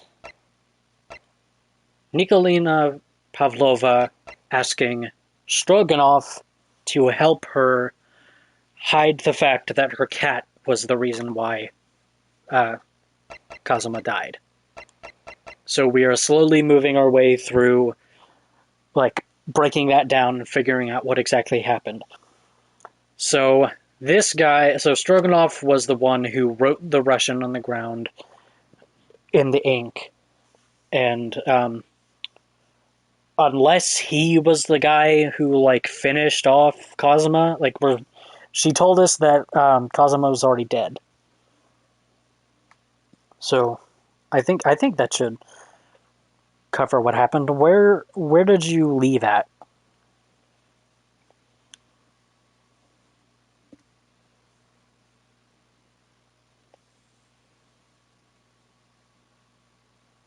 While you're typing that, I'll continue. And the unfortunate incident that precipitated these events, a kitten on which the victim stumbled. However, if those are the facts, there's one particular area in this photograph that seems to me somewhat unnatural. What do you mean, unnatural? What are your thoughts on the matter, Mr. Naruhodo? Oh, well... If Kazuma tripped and fell, by some terrible stroke of bad luck broke his neck, which part of this photographic print seems unnatural?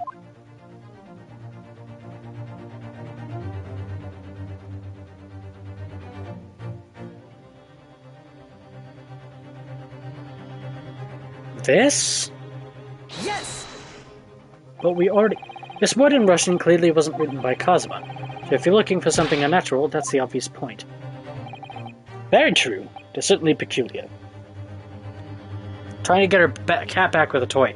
Okay, so...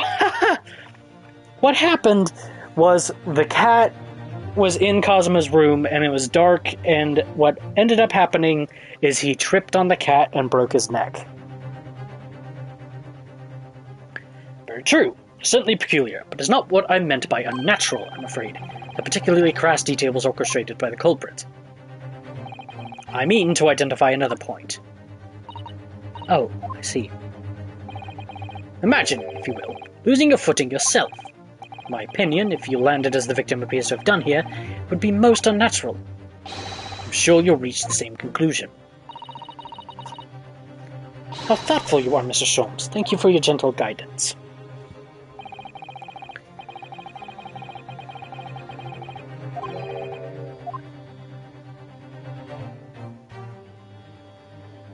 Yes! Yeah. Yeah. Wait, what is right? Alright, if he really fell due to an unfortunate accident, then this fist just doesn't seem quite right. Yeah, you wouldn't land with your fists. You would be reaching out with your hands and fingers splayed out to catch yourself. The exact same thought occurred to me. In a fall, one's instinct is to open the palms flat. Yet here we see the victim with his left hand tightly balled into a fist. Almost, you might say, as though he were gripping something. What do you mean? Simply that I took the liberty of investigating the victim's fist a short while ago. You did? And what, pray, do you imagine I found there, my dear fellow? Mr. Sholmes, show us, please. Why, of course, my dear madam. Would I keep you in suspense? This is what I have found. Oh, a crescent moon with a little gemstone in the middle. Yes, you're right. A crescent moon. It's very pretty, but what does it tell us? It tells us nothing. I am not so sure. That crescent moon looks familiar somehow. I'm sure I've seen it somewhere before.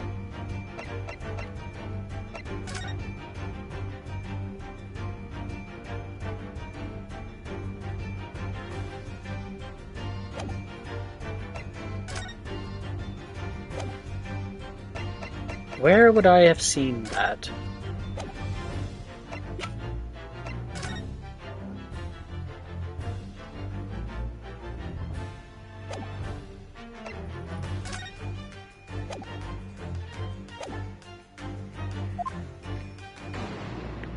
Who does that belong to? Observation, Mr. Naruhodo. That is the key. What? The truth is now tantalizingly close. How did that crescent moon come to be in Kazuma's clenched fist? This is the final clue, the last piece of the puzzle. Ask yourself, what does this little crescent moon mean? What significance has it? And observe. Find the answer with your own eyes. Where did the crescent moon come from? It's her earring. Yes!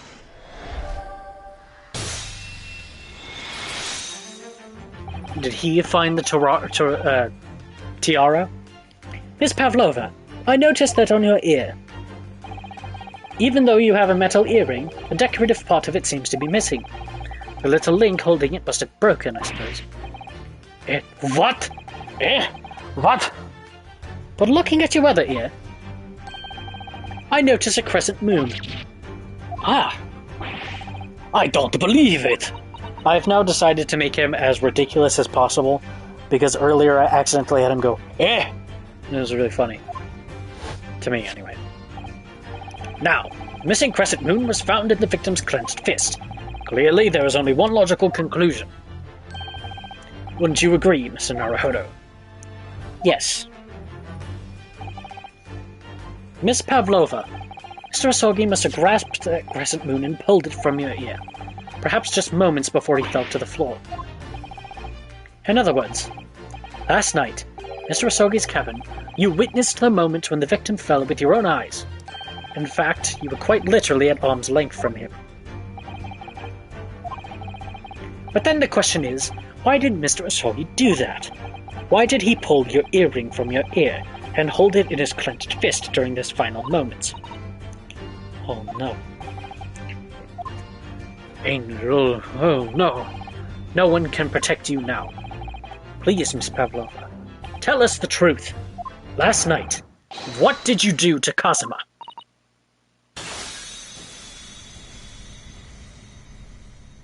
She pushed him. That's what happened. When I think about everything that happened yesterday, it's too much. Running away, the fishing boat in the middle of the night, trying to climb onto this huge ship.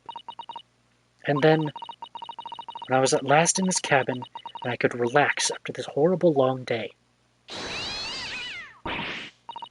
Darko, wait!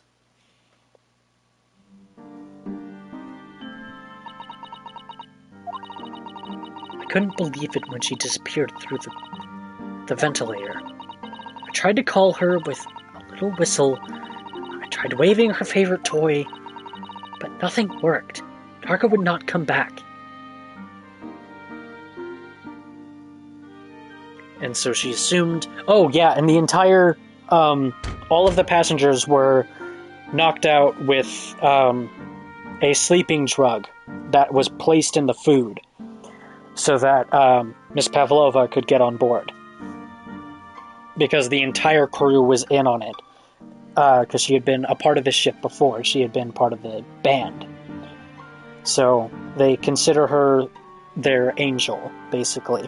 Which is why Stroganov keeps referring to her as Angel. So everyone that either didn't eat or didn't like chicken, which Kazuma did not like chicken, was still awake. So because everyone was drugged, she probably thought whoever was in the next cabin must be asleep. I can go get my cat. And then he was awake, recognized her, and things came to a head. What are you doing here at this time of night, Inspector? Oh, I'm sorry. I thought it was a friend of mine.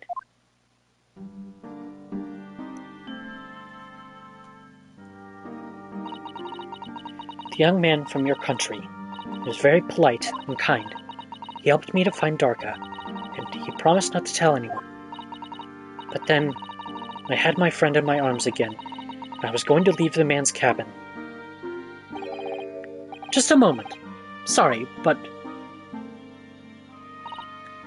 Oh, yes? I'm sure I know your face. I've seen you somewhere before. Ah, of course. You're Nikolina Pavlova, aren't you? Russian ballerina. Huh? No, I don't know that name. My heart nearly stopped when he said that. He knew who I was. How could this man from a land in the faraway east know a Russian ballerina? Yes, I saw your performance in Japan. The beauty of the ballet made a deep impression on me. But what are you doing on this ship? I'm sure I read that your ballet company was performing in Shanghai at the moment. I can't fool him. I have to tell him the truth and hope he doesn't tell anyone. I have no other choice. I see. So you've run away. Please, please keep my secret. Don't tell anyone. Give me a moment. I could use another opinion here.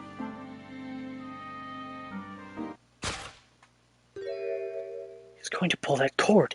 He's going to tell the captain. Why did I think I could trust him? Then it happened. Everything at once. It was only a second, but it felt like forever. Wait! I shouted, and then... Darka jumped out of my arms and down to the young man's feet. And... as he turned around to look at me.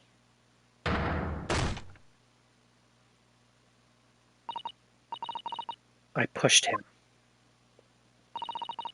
I don't even know why. I don't know why I did it. I was just so scared. And I had to stop him from telling anyone about me.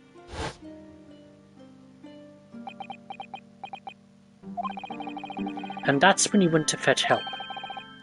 From Stroganoff, who was on duty out on the passageway.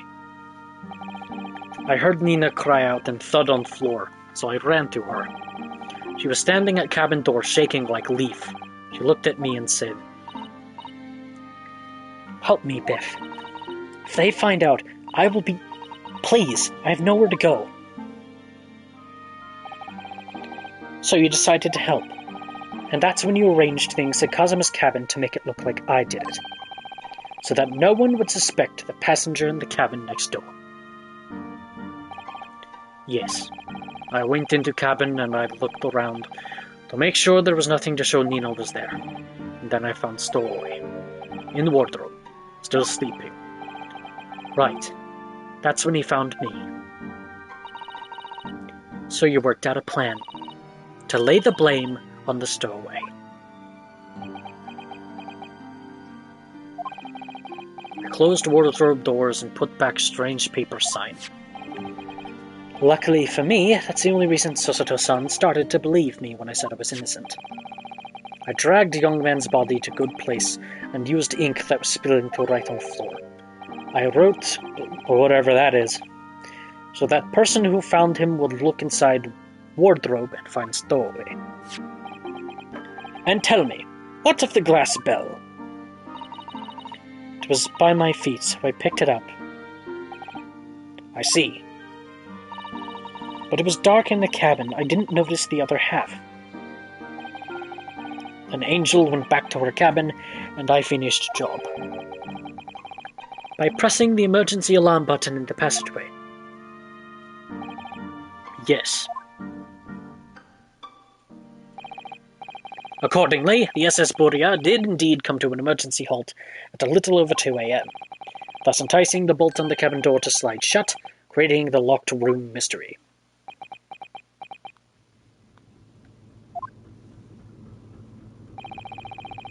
There's still one thing I don't understand, Miss Pavlova. What?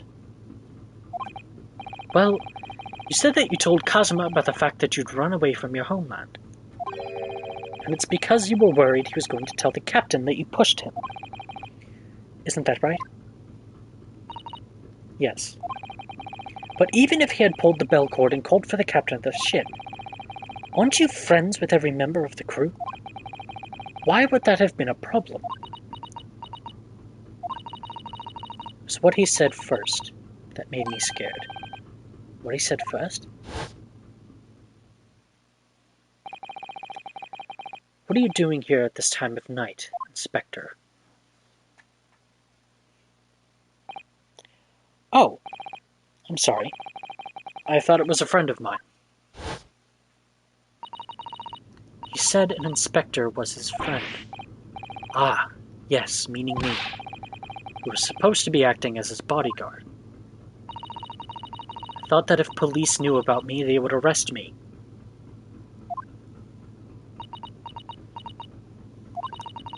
So before you could pull the bell cord, May I stop you a moment, please, Miss Pavlova? It just doesn't seem to make sense. I mean, is Mr. Sogi really going to pull the bell cord?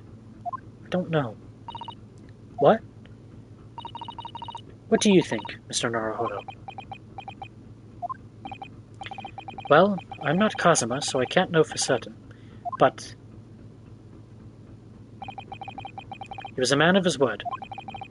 If he told you he wouldn't give your secret away, then he wouldn't have done it. No, he was walking over to it. He was going to pull the cord. He was going to make them send me back. Well, Mr. Naruhodo, the day's work is not yet done, it seems. There's one more deduction to make. What? Another deduction? Yes. What action was the victim really about to take at that moment? Can we determine whether the young man's gaze was directed? First, consider the victim's location within his cabin. That's easy. I remember every detail of that room. I mean, yes, I spent quite a lot of time in the wardrobe, but still.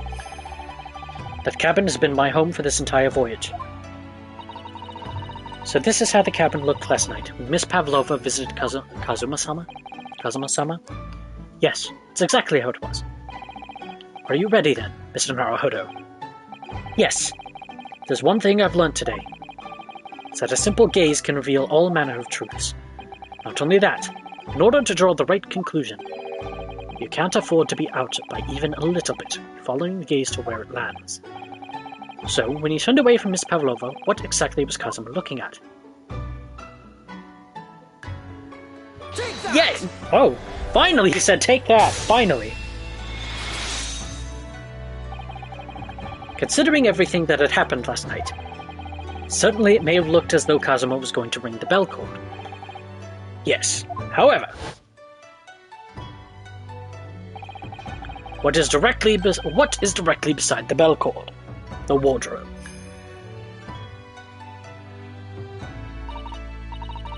Wardrobe? And more importantly, what was inside the wardrobe? The man's great friend, sleeping soundly. Miss Pavlova, please think back very carefully. What were Mr. Asogi's exact words last night?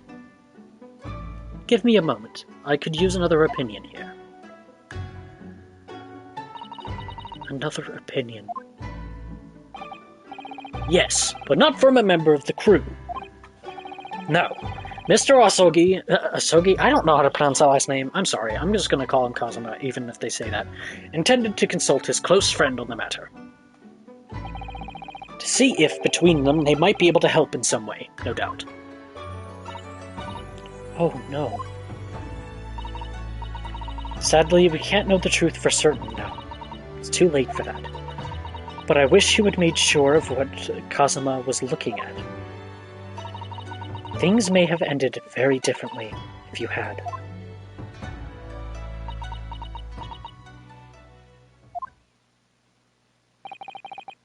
Miss Pavlova,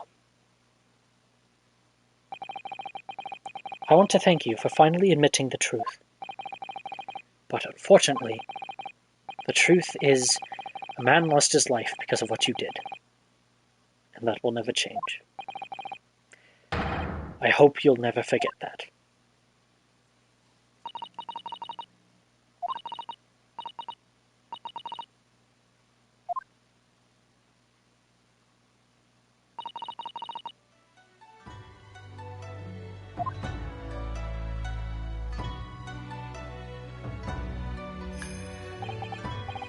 And so, at long last, the mysteries surrounding the tragic accident on the SS Borea was finally laid to rest.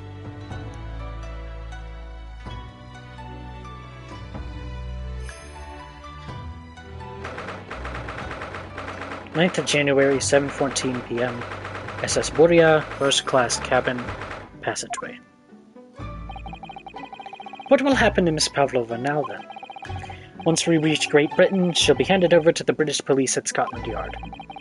What about the fact that she ran away from Russia? Won't the Russians try to repatriate her? Apparently, the English detective can speak to the immigration office and sort all that out. Mr. Sholmes can do that? So she won't be going back to Russia, then? No, I don't think so. Even if she wanted to return in the future, I doubt she would be able to. She ran away. She's in exile for life. I see. I'm sorry. Stroganov. I wanted to help our angel, no matter what. But I didn't think about you, about how you lost a good friend. I will go with Nina. I will give myself to British police. It's kind of you. In the meantime, thank you for letting me go free again. Kazuma's death feels like such a waste, but... well, do what you can for Miss Pavlova, won't you? Da.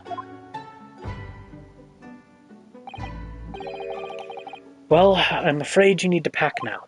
We're due to arrive in Hong Kong tomorrow, as much as it pains me. I'm going to have to hand you over to the consul to arrange your passage back to Japan. Yes. I did stow away, after all. I couldn't really expect any different. So, you should get back to your cabin now.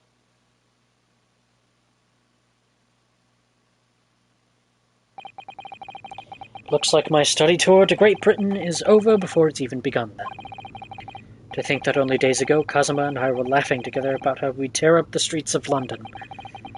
It seems like a distant memory now.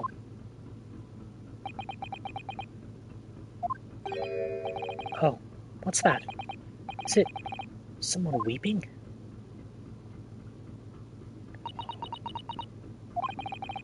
Sasato-san? She has katana.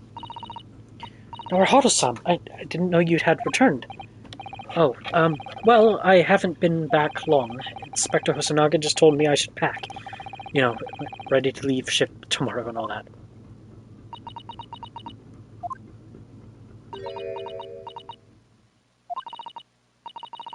I still can't believe this has happened. Can't believe someone's life can be over. Just like that. Sasato-san.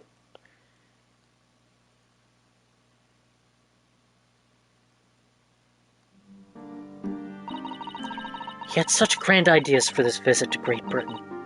So many dreams. Now they've been cruelly taken away, just as he has. Thought I could never forgive the person responsible, but now we know the truth. That it was just an accident. Just a silly series of mishaps.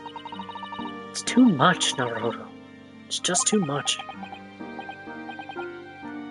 Yes, I know. I wish there was something I could say. Inspector, my duty was to see Kazuma safely to Great Britain. But I failed, and caused his two closest friends great pain and suffering as a result. I've let everyone down. And I will do anything to make up for my terrible blunder. Nobody blames you, Inspector. And I'm free again now, at least... Huh?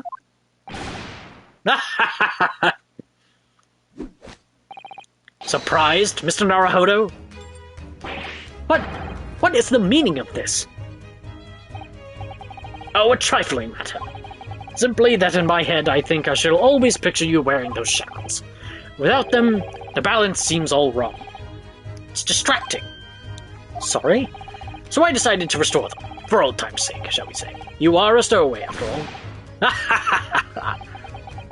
He thinks this is funny.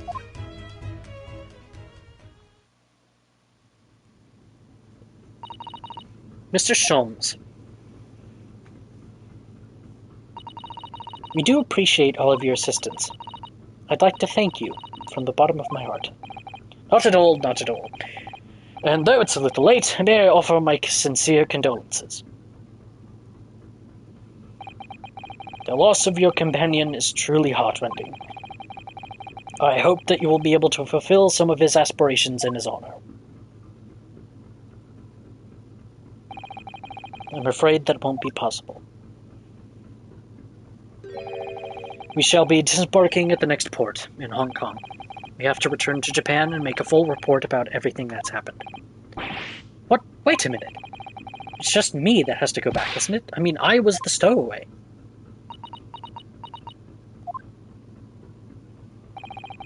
The terms of the study tour were negotiated by the Department of Justice in both Great Britain and Japan.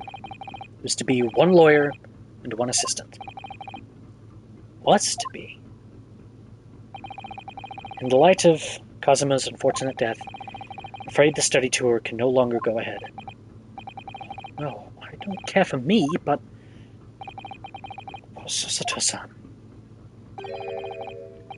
My dear fellows, the majority of problems have an extremely simple solution, you know.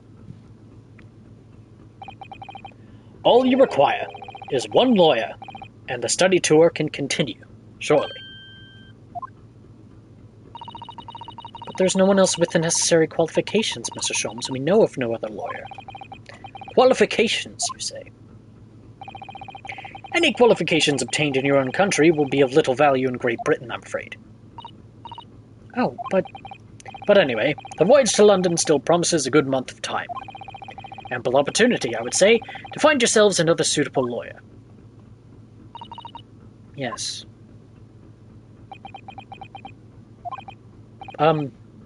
Miss Susato.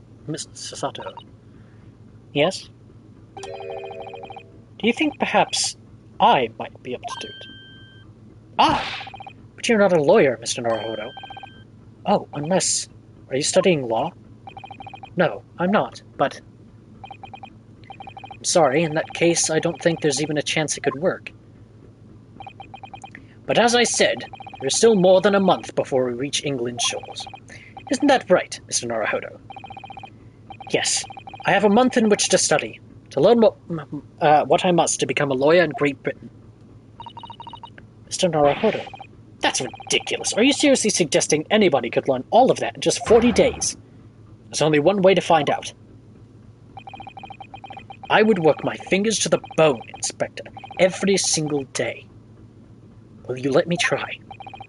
And if by the time we reach Great Britain, I haven't learned enough to be recognized as a lawyer, I'll take whatever punishment is deemed appropriate.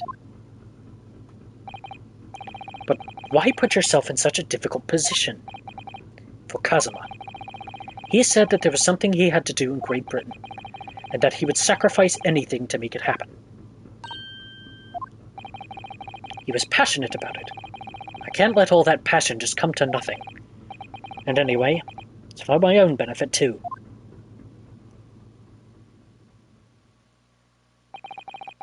I will become a lawyer.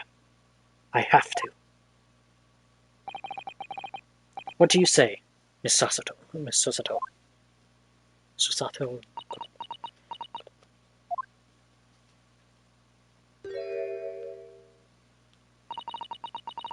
I think it's a wonderful idea. Thank you. So, what does our bespectacled inspector friend say? Are you serious? Oh look, his glasses are fixed. One lawyer and one assistant. The numbers are indisputable. No, it's madness. Yet fascinating, wouldn't you agree? Fascinating. Duty and rules are the dull routine of existence that we all abhor. Give us interest. Give us fascination. Speak for yourself. Besides, qualifications are no measure of a man. What matters is his character. No? And you've witnessed ample evidence of this man's exemplary character today, with your own eyes. From the earliest hours of this morning until this very moment now. Despite contending with the passing of his close companion, and despite the accusation of guilt, this man has shown resourcefulness, intelligence, and above all, courage.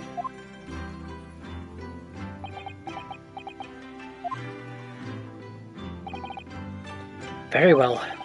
I'll think of a clever way to word my report to the Department of Justice. Inspector. That's the wrong button. After all, I did just make a promise, didn't I? I said that I'd do anything at all to make up for my shortcomings here. Oh, thank you, Inspector. If you'll excuse me, I must pay a visit to the captain's quarters, I think. I need to discuss what to do next, and how best to make my report.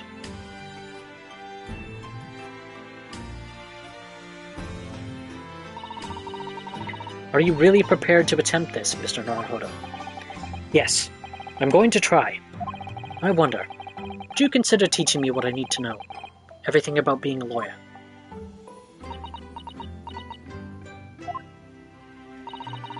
I would be delighted to help you. I am a judicial assistant, after all. Thank you. And, Mr. Naruhodo, I'd like you to take charge of this. What? Me? Are you sure? I'm sure it's what Kazuma-sama would have wanted. Its name is Karuma. It's a great sword that's been in the Asogi clan for generations. Very well. I accept. I'll treasure it always. And that is the sword he has in pretty much every picture of him. So then, Miss Susato, it seems we'll be working together for some time to come yet. Yeah, we do. We definitely get a katana. It will be an honor, Mr. Naruhodo. And for the next 40 days, I shan't grant you a single minute of freedom. We shall fill every spare moment with study. Yes, that's exactly what I need.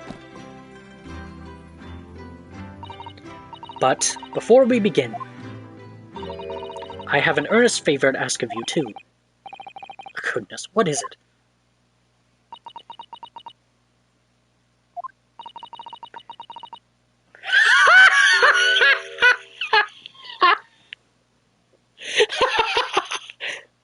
Please throw me to the ground 3 times, because she threw us on the ground 3 times. I should never have doubted you. You were Kazuma-sama's closest friend. Of course you would never have done anything to hurt him. That should have been obvious to me from the start. But I allowed suspicion to get the better of me, and no matter how upset I was feeling, it was completely unforgivable behavior. No, you were in shock. You just found out about me stowing away, and the camera— No, I won't let you make excuses for me. Whatever the circumstances, I should never have thrown you, not just once, but 5 times. Ah, that number keeps creeping up, doesn't it? Please, you must. I'm not reading that. I don't even know how. I've never thrown anyone in my life. Very wise, Mr. Naruhodo. It isn't a skill one acquires without considerable training. Oh, Mr. Sholmes. I observed your throwing technique several times with great interest. I confess I was most impressed. When did he see that? I presume that would be a form of Japanese wrestling. Oh, well, in a way, it's not wrestling, but my own interpretation of an ancient jujutsu technique. Apparently it's called the Susato Takedown. Leaves your head swimming, believe me. How beguiling. I am a practitioner of the combative arts myself. I am a somewhat accomplished boxer. There he goes, dancing around again. Wonder if you'd be so kind as to instruct me on the technique of your resting throw. Yes, I'd be honored. Then let us not dally. Demonstrate, my dear madam. I swear to God, if you throw me on the ground again, I will throw you. Are you ready, Mr. Naruhodo? Sorry.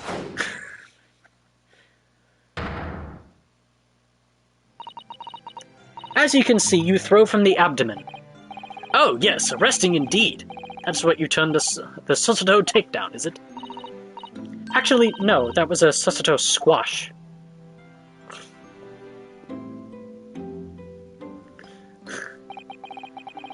My groggy state of consciousness. A scene from an evening recently spent with Kazuma flickered into my mind. Nick, in case you missed it, she threw us again. Karuma. That's right. It's a prized sword that's been passed down through generations of the Asogi clan. I cannot get away from that name. I can't believe you managed to get permission to bring it with you. I mean, taking a katana on study tour is more than a little regular, surely. A Japanese man's sword is his soul, Rinosuke. I can't be parted from my katana. Karuma guides me. I truly believe that. So its name compels its wielder to slice evil in two. Not that you would need much compelling. On that subject, there's something very important that I have to do in Great Britain, and I'll sacrifice anything to make it happen. I'd appreciate you seeing it through with me. Of course I will. Whatever it is, I'll see it through to the end with you. I knew you wouldn't let me down.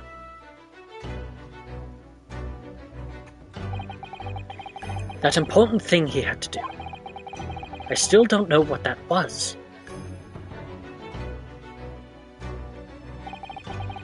But I'm going to see the place for myself and work it out. In Great Britain's capital, London.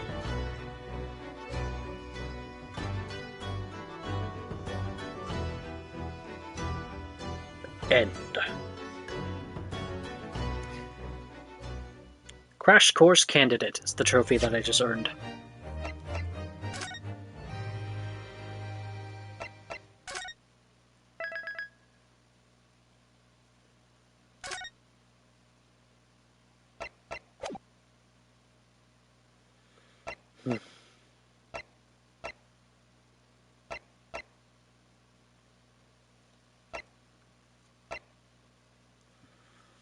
So the next episode is The Adventure of the Runaway Room. I'm going to start it, but I think...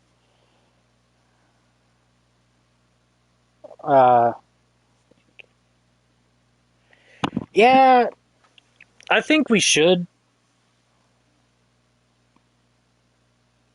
I think we should at least see what we're going to have to investigate next time, but I don't think we should actually start yet, because, like... that took, it's been how long? It has been 2 hours and 44 minutes since we started. And we finally managed to finish the second case. I'm actually kind of, now that I see how that one ended, I'm kind of glad that there wasn't a courtroom scene. Because it was like, because the first one was teaching us, was like complete, it took place completely in the courtroom. So it was teaching us about, like, the mechanics that we might come across in the courtroom and all that. And then the second episode was everything that we might come across in the investigations. So instead of just one tutorial mission, instead of, like, having a courtroom segment in the second episode, which in other games admittedly kind of messes with the flow a bit of learning how to do the investigations, because you have to do it repeatedly. Just having an entire episode of investigations was actually, I think, a good call. But we definitely will see some courtroom shenanigans in episode 3. I can guarantee that. Because now that we know courtroom and investigation segments, we get to do them both. So, episode 3. The Adventure of the Runaway Room. Glancing over my records of the late last century, I am faced by the events of a certain bitter winter. A murder in a carriage as it sped through dense London fog in the dead of night. Though the victim and the perpetrator were the only ones inside, there were multiple witnesses to the crime itself. However, none could have imagined at the time that such a seemingly obvious case as this would end in such a horrendous manner. My friend, Mr. Herlock Sholmes, once said of the incident, I believe that perhaps that case was indeed the prelude. the beginning of a long concerto that impressive Japanese student and I were to play together.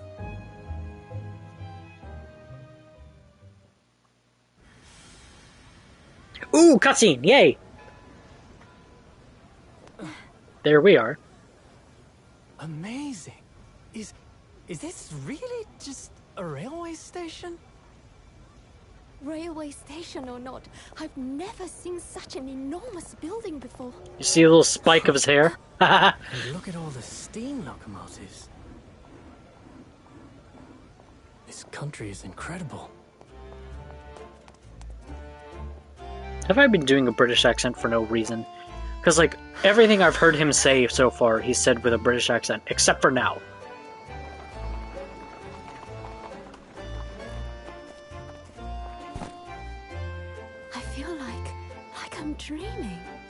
This is the capital of Great Britain. So, where to? Oh, hello. Climb aboard. I'll take you wherever you want to go.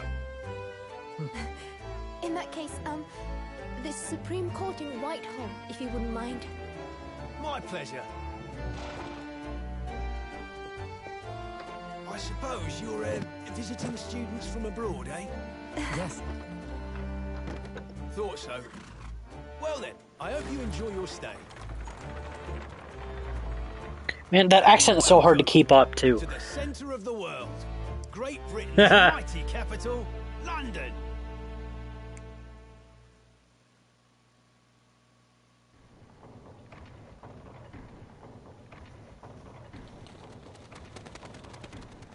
Why were those pigeons two-dimensional?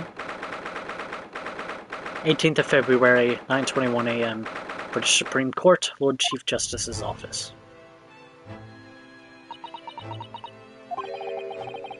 What an incredible place!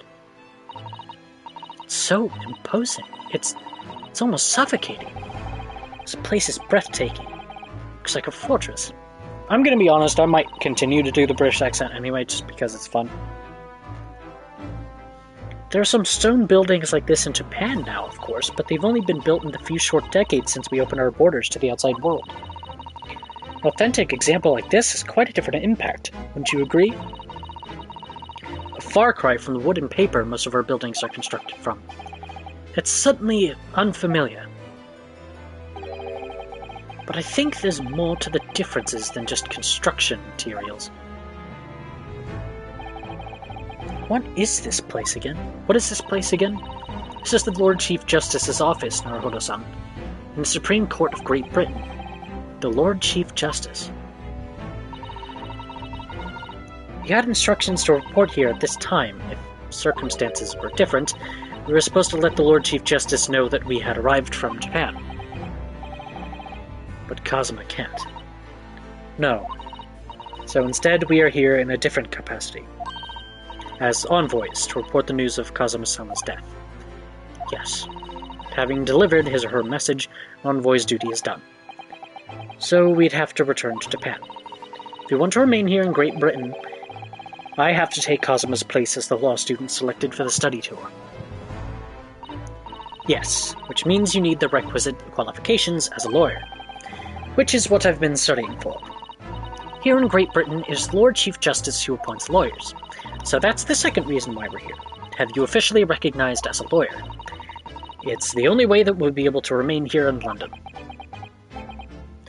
I hope I'm up to scratch.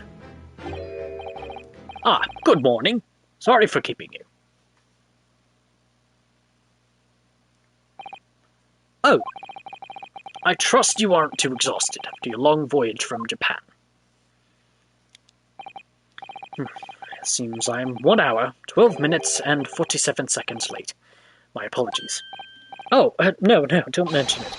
We're never happier than when we're standing around with nothing much to do. How fortunate. So, introductions. I am Mailed Strongheart, Lord Chief Justice of the British Empire. And I feel like a little mouse under an elephant's foot. Come on, Mr. Naruhodo, don't be a mouse. Oh, It's an honor to meet you, Lord Chief Justice Strongheart. I'm Ryunosuke Naruhodo, from the Empire of Japan. Well, Mr. Naruhodo. Welcome to London, the capital of our glorious British Empire. Ah, yes, thank you.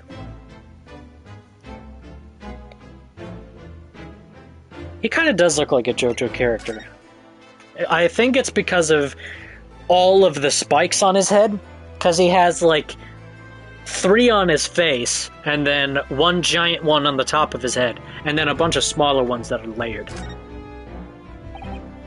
So, what are your impressions of our capital so far? How do you like London? Oh, help. I've been so nervous ever since I got here that I can't remember a single thing about the city. It's simply splendid, isn't it, Mr. Naruhodo? Oh? We had a wonderful view of some of London's streets from the carriage on the way here from the station. Everything is so impressive and Grand! I must say, I'm almost lost for words. I'm glad to hear you like it. The city boasts tramways, piped water, and gas, and even cables supplying electricity. We spearhead every revolutionary new technology in the world. Every visitor to London is astounded. Oh yes, astounded is the word. Thanks for saving me, the ancestors. And everyone seems so jolly and full of vigor. Yes, there's much excitement about the upcoming Great Exhibition we will be hosting here in London. Great Exhibition? Whoa. Cultural and technological achievements from around the globe are to be exhibited here in our great city. It will be the greatest spectacle of its kind in history, and will make Paris's World Fair look like a toy shop. Gosh, I can hardly imagine how magnificent it's going to be. Great Britain's capital city is nothing but magnificent. London is the center of the modern world. Even if you do say so yourself. The sun will never set on our great empire. Perhaps it is fate that in these progressive times we welcome visitors from the land of the rising sun. Law student. Lord Chief Justice, I think you were expecting a student of law for this study tour, weren't you? Absolutely. A Mr. Kazuma Asogi, I still don't know how to pronounce that. My memory serves. That's right. The British government has already been telegraphed a full report on the situation. I understand the young man lost his life aboard the steamship bound for our shores. It's amazing! The news reached him before we even arrived. My country naturally extends its deepest condolences to yours. Oh, thank you. And you honored this appointment specifically to inform me of the news. Yes. We are here in the capacity of envoys from Japan to report the sad news in person. They tell me you Japanese are a people of protocol and courtesy, and I see that it's true. And it is with some regret that I must inform you that the death of the young lawyer means the study tour arrangement can no longer proceed. If you would just hear us out, Lord Strongheart. What do you have to say, madam? It's about the study tour. Mr. Naruhodo here would like to make a proposal. Would he now? Well, Mr. Naruhodo? This is it then. The moment of truth. Continuing the study tour. The thing is, Lord Justice, Lord Strongheart, I was wondering if perhaps you would consider allowing the study tour to go ahead. Don't misunderstand me. Britain would ideally like to see the tour go ahead, but without a lawyer from your country, there's nothing to be done. Well, in that case, what if there was someone else? Another lawyer from Japan, I mean. Is there something I don't know? Only a single lawyer was invited to Great Britain from your country, and that was Mr. Kazuma. At least that is what I've been led to understand. Well, the thing is, this really isn't going well at all. I just can't seem to find the right words to say to this man. Mr. Naruhodo! I could ruin things here if I'm not careful. What am I going to say? If there is someone else here from Japan who could be described as a lawyer, it's me. It's me. I can do it. Is that so? I mean, I don't actually have any qualifications as such, but no qualifications, you say, and yet you still claim to be a lawyer. I have acted as a lawyer in court before. Only once, as it happens. But I had Kazuma to help me, and I was the accused, but glossing over the details. I've been spending every spare moment on the journey here to Great Britain studying. I've learned all about British law and court proceedings while I was on board the SS Buria. The voyage from Japan is some 50 days, I believe. Not what you might call a full education. but to become a qualified lawyer here in Britain, not only do you need a university degree in law, but you must also complete several years of training. I realize it's far too short a period of time, but I can't just go back to Japan. Kazuma...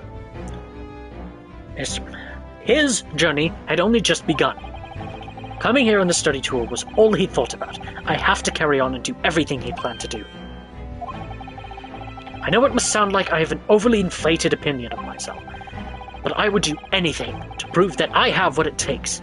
Any test you care to set me. Just one chance. That's all I'm asking for. Please.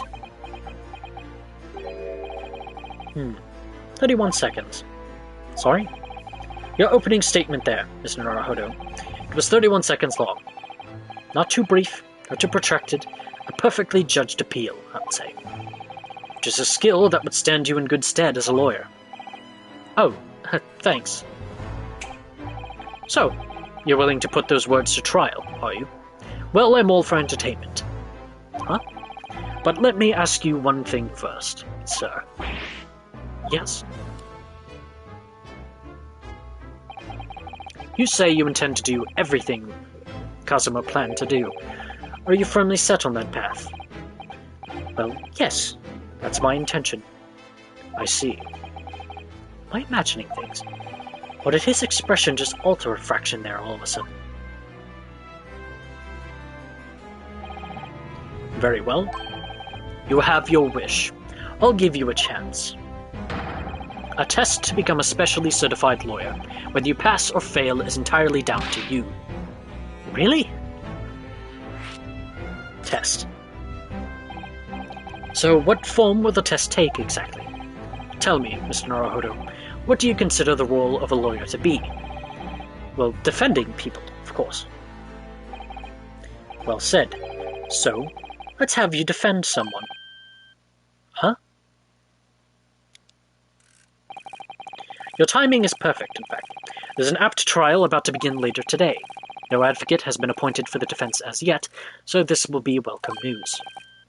Today? Straight away? If you manage to secure a verdict of not guilty, you'll have passed my test. What could be simpler? How do I get myself into these situations? Well, could I ask what sort of trial is it, Lord Strongheart? Yes, good question. I remember. It's a murder trial. A murder? An extremely simple case, I understand. You really can't lose. That's easy to say. But I should mention, just in case, the defendant is found guilty. He will, of course, be sentenced to capital punishment. Oh, they are going to execute him. Capital punishment? He'll be put to death? Here in Great Britain, murderers are sent to the gallows without exception. Presumably, you read that much in your short C-based introduction to British law. We can't possibly agree to such a test. We would be toying with a man's life.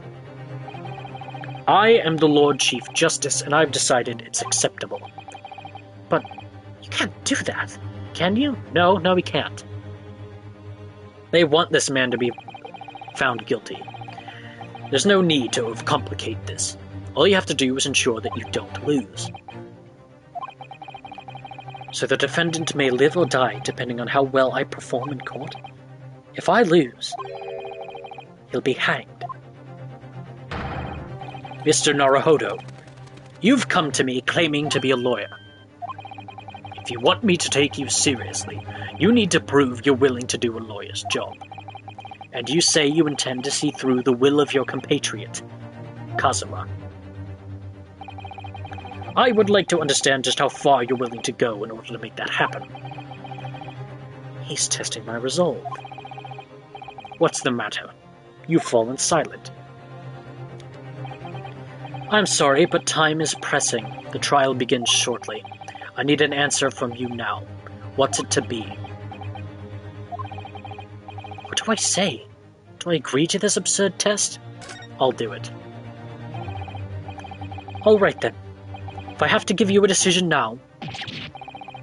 I can't do it, can can't get the words out.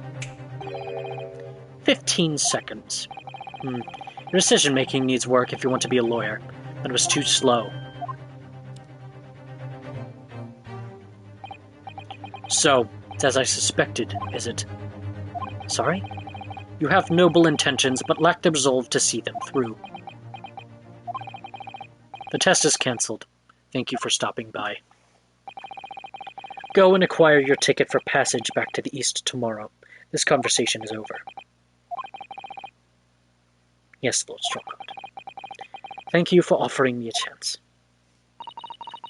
Mr. Naruhodo. I'm sorry, Susato. But what could I do? It's all right. I understand. You do? It's not an easy decision to choose whether to defend a man in these circumstances, but resolve has absolutely nothing to do with it. What are you trying to say, madam? I think what Miss Susato means is that no matter how badly I'd like to be recognized as a lawyer and stay here in Great Britain, to risk another man's life by treating his one and only chance at a trial so trivially would be utterly unforgivable, and I feel exactly the same way. I'm sure the defendant won't see this trial as a test, some kind of experiment. A lawyer may fight for his clients in court day after day, but for each one of those clients, the particular day they stand in the dock may be the only chance they have to fight to prove their innocence. No, I was wrong. I'm not qualified to do that job yet. I'm sorry for wasting your precious time, Lord Chief Justice. Wait, Mr. Naruhodo. Oh, was there something else? It's approximately 20 minutes by carriage to the Old Bailey from here. If you leave immediately, you should still be there in time. But I just said that I was quite serious in what I told you. The defendant in this case has literally no one to advocate for him. What? At this point, he can't hope to find someone to represent him. The trial will begin without a defense. And if that happens, there's only one possible outcome. You mean no contest? He will receive the most severe sentence the judge can pass down. But that's awful! But that is the truth. Why does it have to be like this?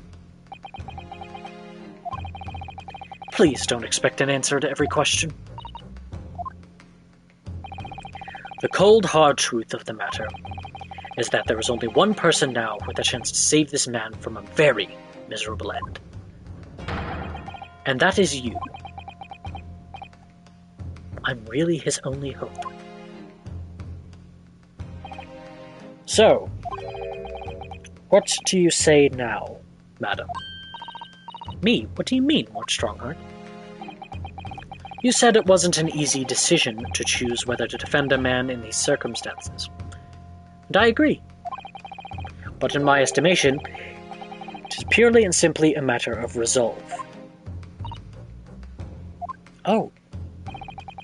Our time is up here. I have a meeting to attend. I must leave in 2 minutes and 16 seconds.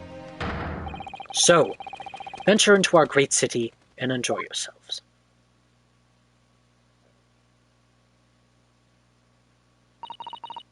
He's gone. The Old Bailey. If we're going to do this, Mr. Naruhodo, we must leave at once. Okay, just a little bit longer, and then I'll cut it off.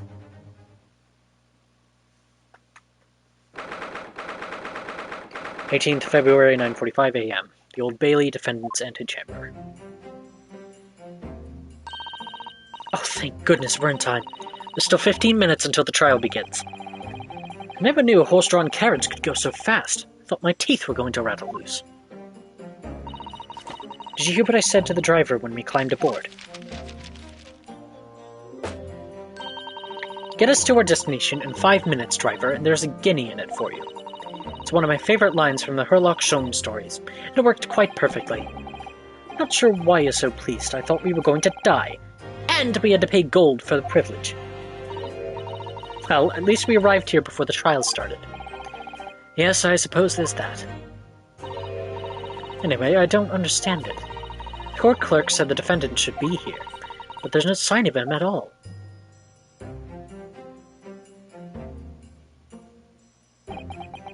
So this is the Old Bailey. Even this room for defendants to wait in is grand.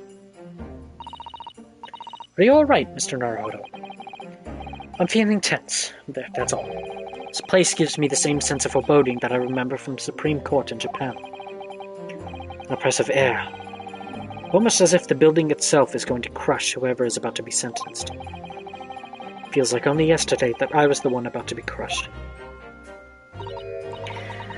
Yes, whoever the man you're to defend is, I imagine he's feeling very alone at this moment. Top of the morning to you, madam. Sir.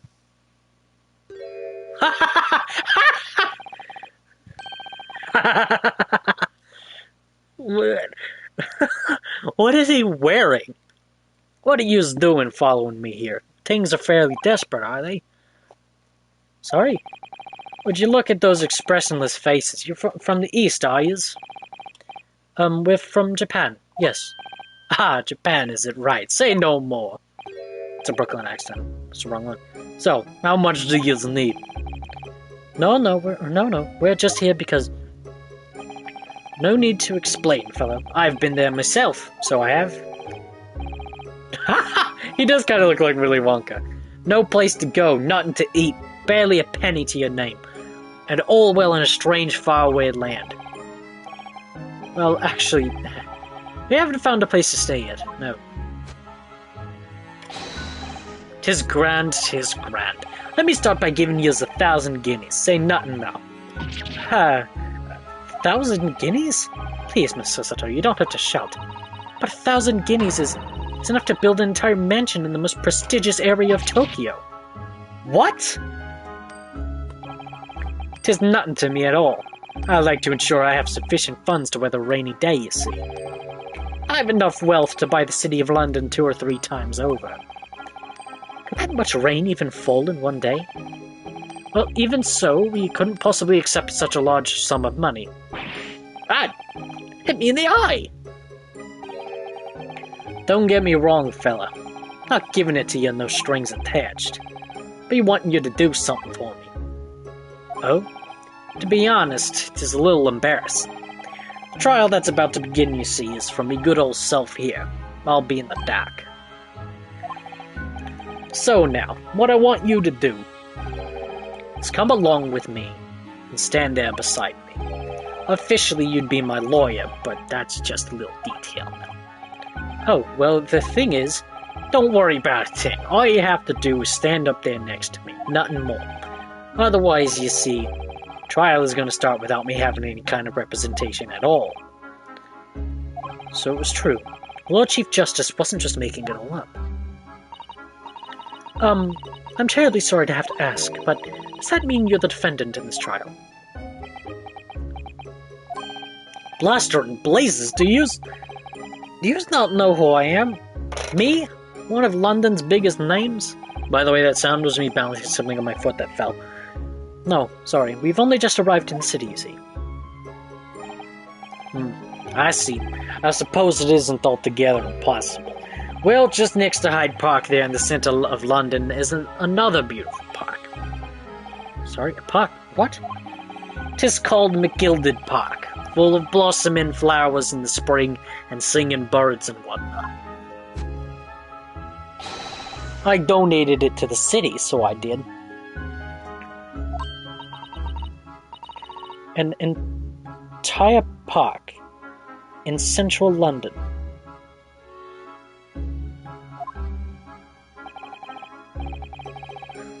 A city of smiles. That's my vision for London.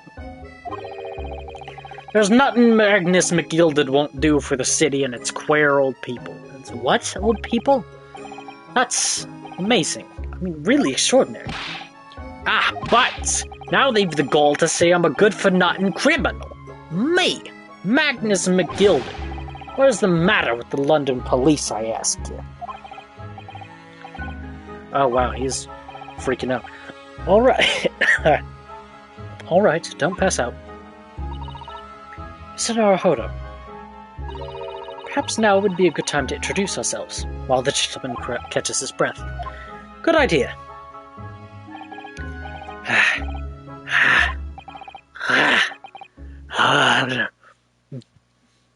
Mr. McGilded, thing is, we're actually here in London to study British law. We're law students on a study tour from Japan, you see. So, if you don't have a lawyer for the trial yet, and you'd be happy to put yourself in our hands, we'll do our best. What was I after saying? What was I after saying, you daft idiot? I've given you 1,000 guineas to stand up there next to me, haven't I? Well, yes, but I wasn't really offering to just stand up there next to you. Oh, I think I see what's going on here. Sorry? I know what you're thinking. This Chancellor of a fella claims to have more money than the Queen. But if that's true, why the blazes can't he hire the finest lawyer in all of England? Because he did it. That's the only explanation. Well, not at all. Not at all. Although it is a little strange, to be honest. Why you don't have a lawyer, I mean. That would be the fault of the Reaper. Sorry? Did he just say Reaper? Aye, the Grim Reaper of the Bailey, Lord Barak van Zykes. That's a fun name. He's the prosecutor. And he's going to be our main adversary for the rest of the game.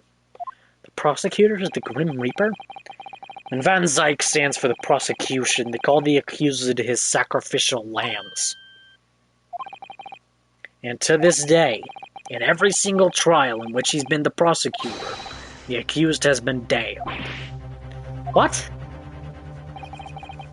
So it's reached the desperate situation where there's no one willing to stand in defense against the fella at all. You could say he's a living legend of the Old Bailey. Goodness, what Barak van Zykes? Must be an exceptionally talented prosecutor then. Is this a good voice for him, do you think? Talented isn't the word you're looking for, madam. It's cursed. Cursed? What on earth? The defendant is summoned, and his counsel. Please make your way into the courtroom. The trial is about to begin. His counsel. That would be me. Oh, 'tis time. Well then, fellow, don't let me down. But I don't know anything about the case. You haven't told me what happened. Till you showed your face here. I'd made up me mind, so I had... Sorry? I'd decided I'd have to defend myself in there. How would that have worked? But then you made an appearance. Student of law, wouldn't you know? 'Tis no accident, I can assure you of that. 'Tis fate. But don't get cold feet now. Please.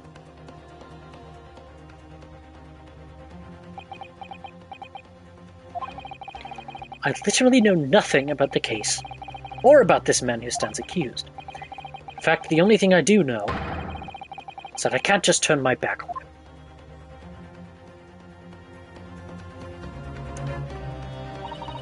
Mr. Naruhodo, the man has no one.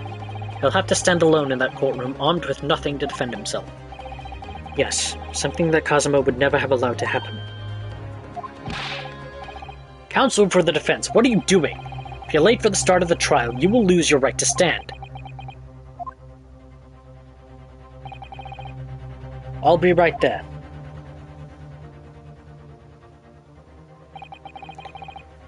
It's happening then. My first trial in a British court. I hope you're watching over me, Kazuma. Because I have no idea how I'm going to manage this.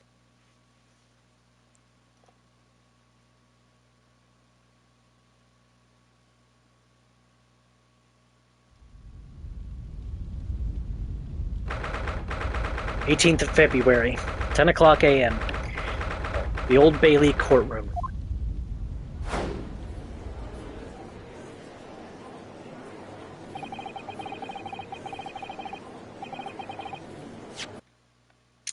I think that's actually a pretty good place to stop. Because if we go any farther, then the trial will start, and I'll want to do that. And we'll never get out of this freaking game. So, yeah, I think I'm going to leave that off there. Hopefully it won't take nearly as long for me to have another live stream. Hopefully a little more planned than the one before, than this one was.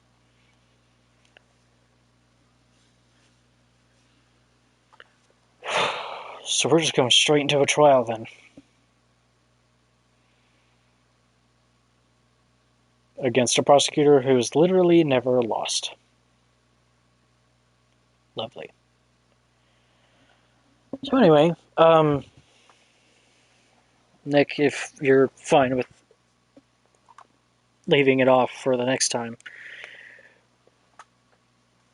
then I will end this here. Because it's 11 o'clock at night, so...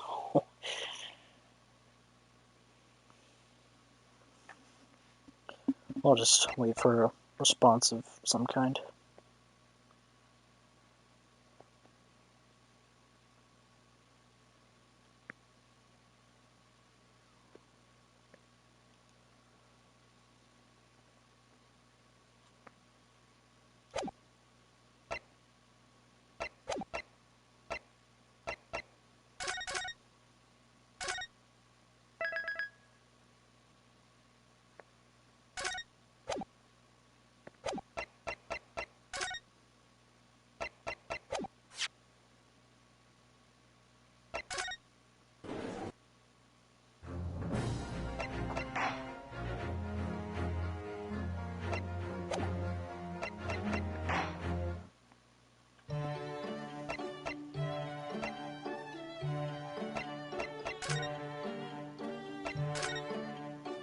Objection!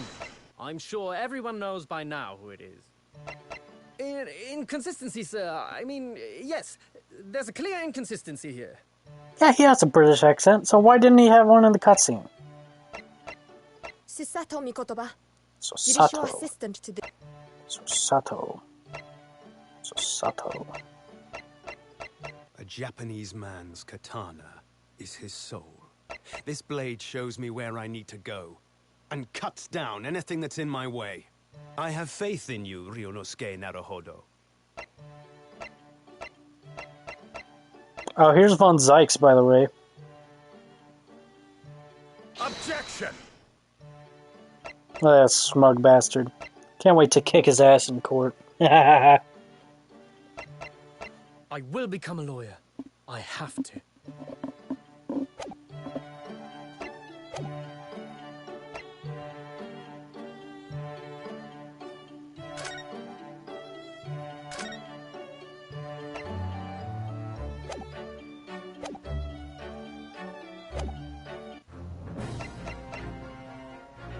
Nick, you there?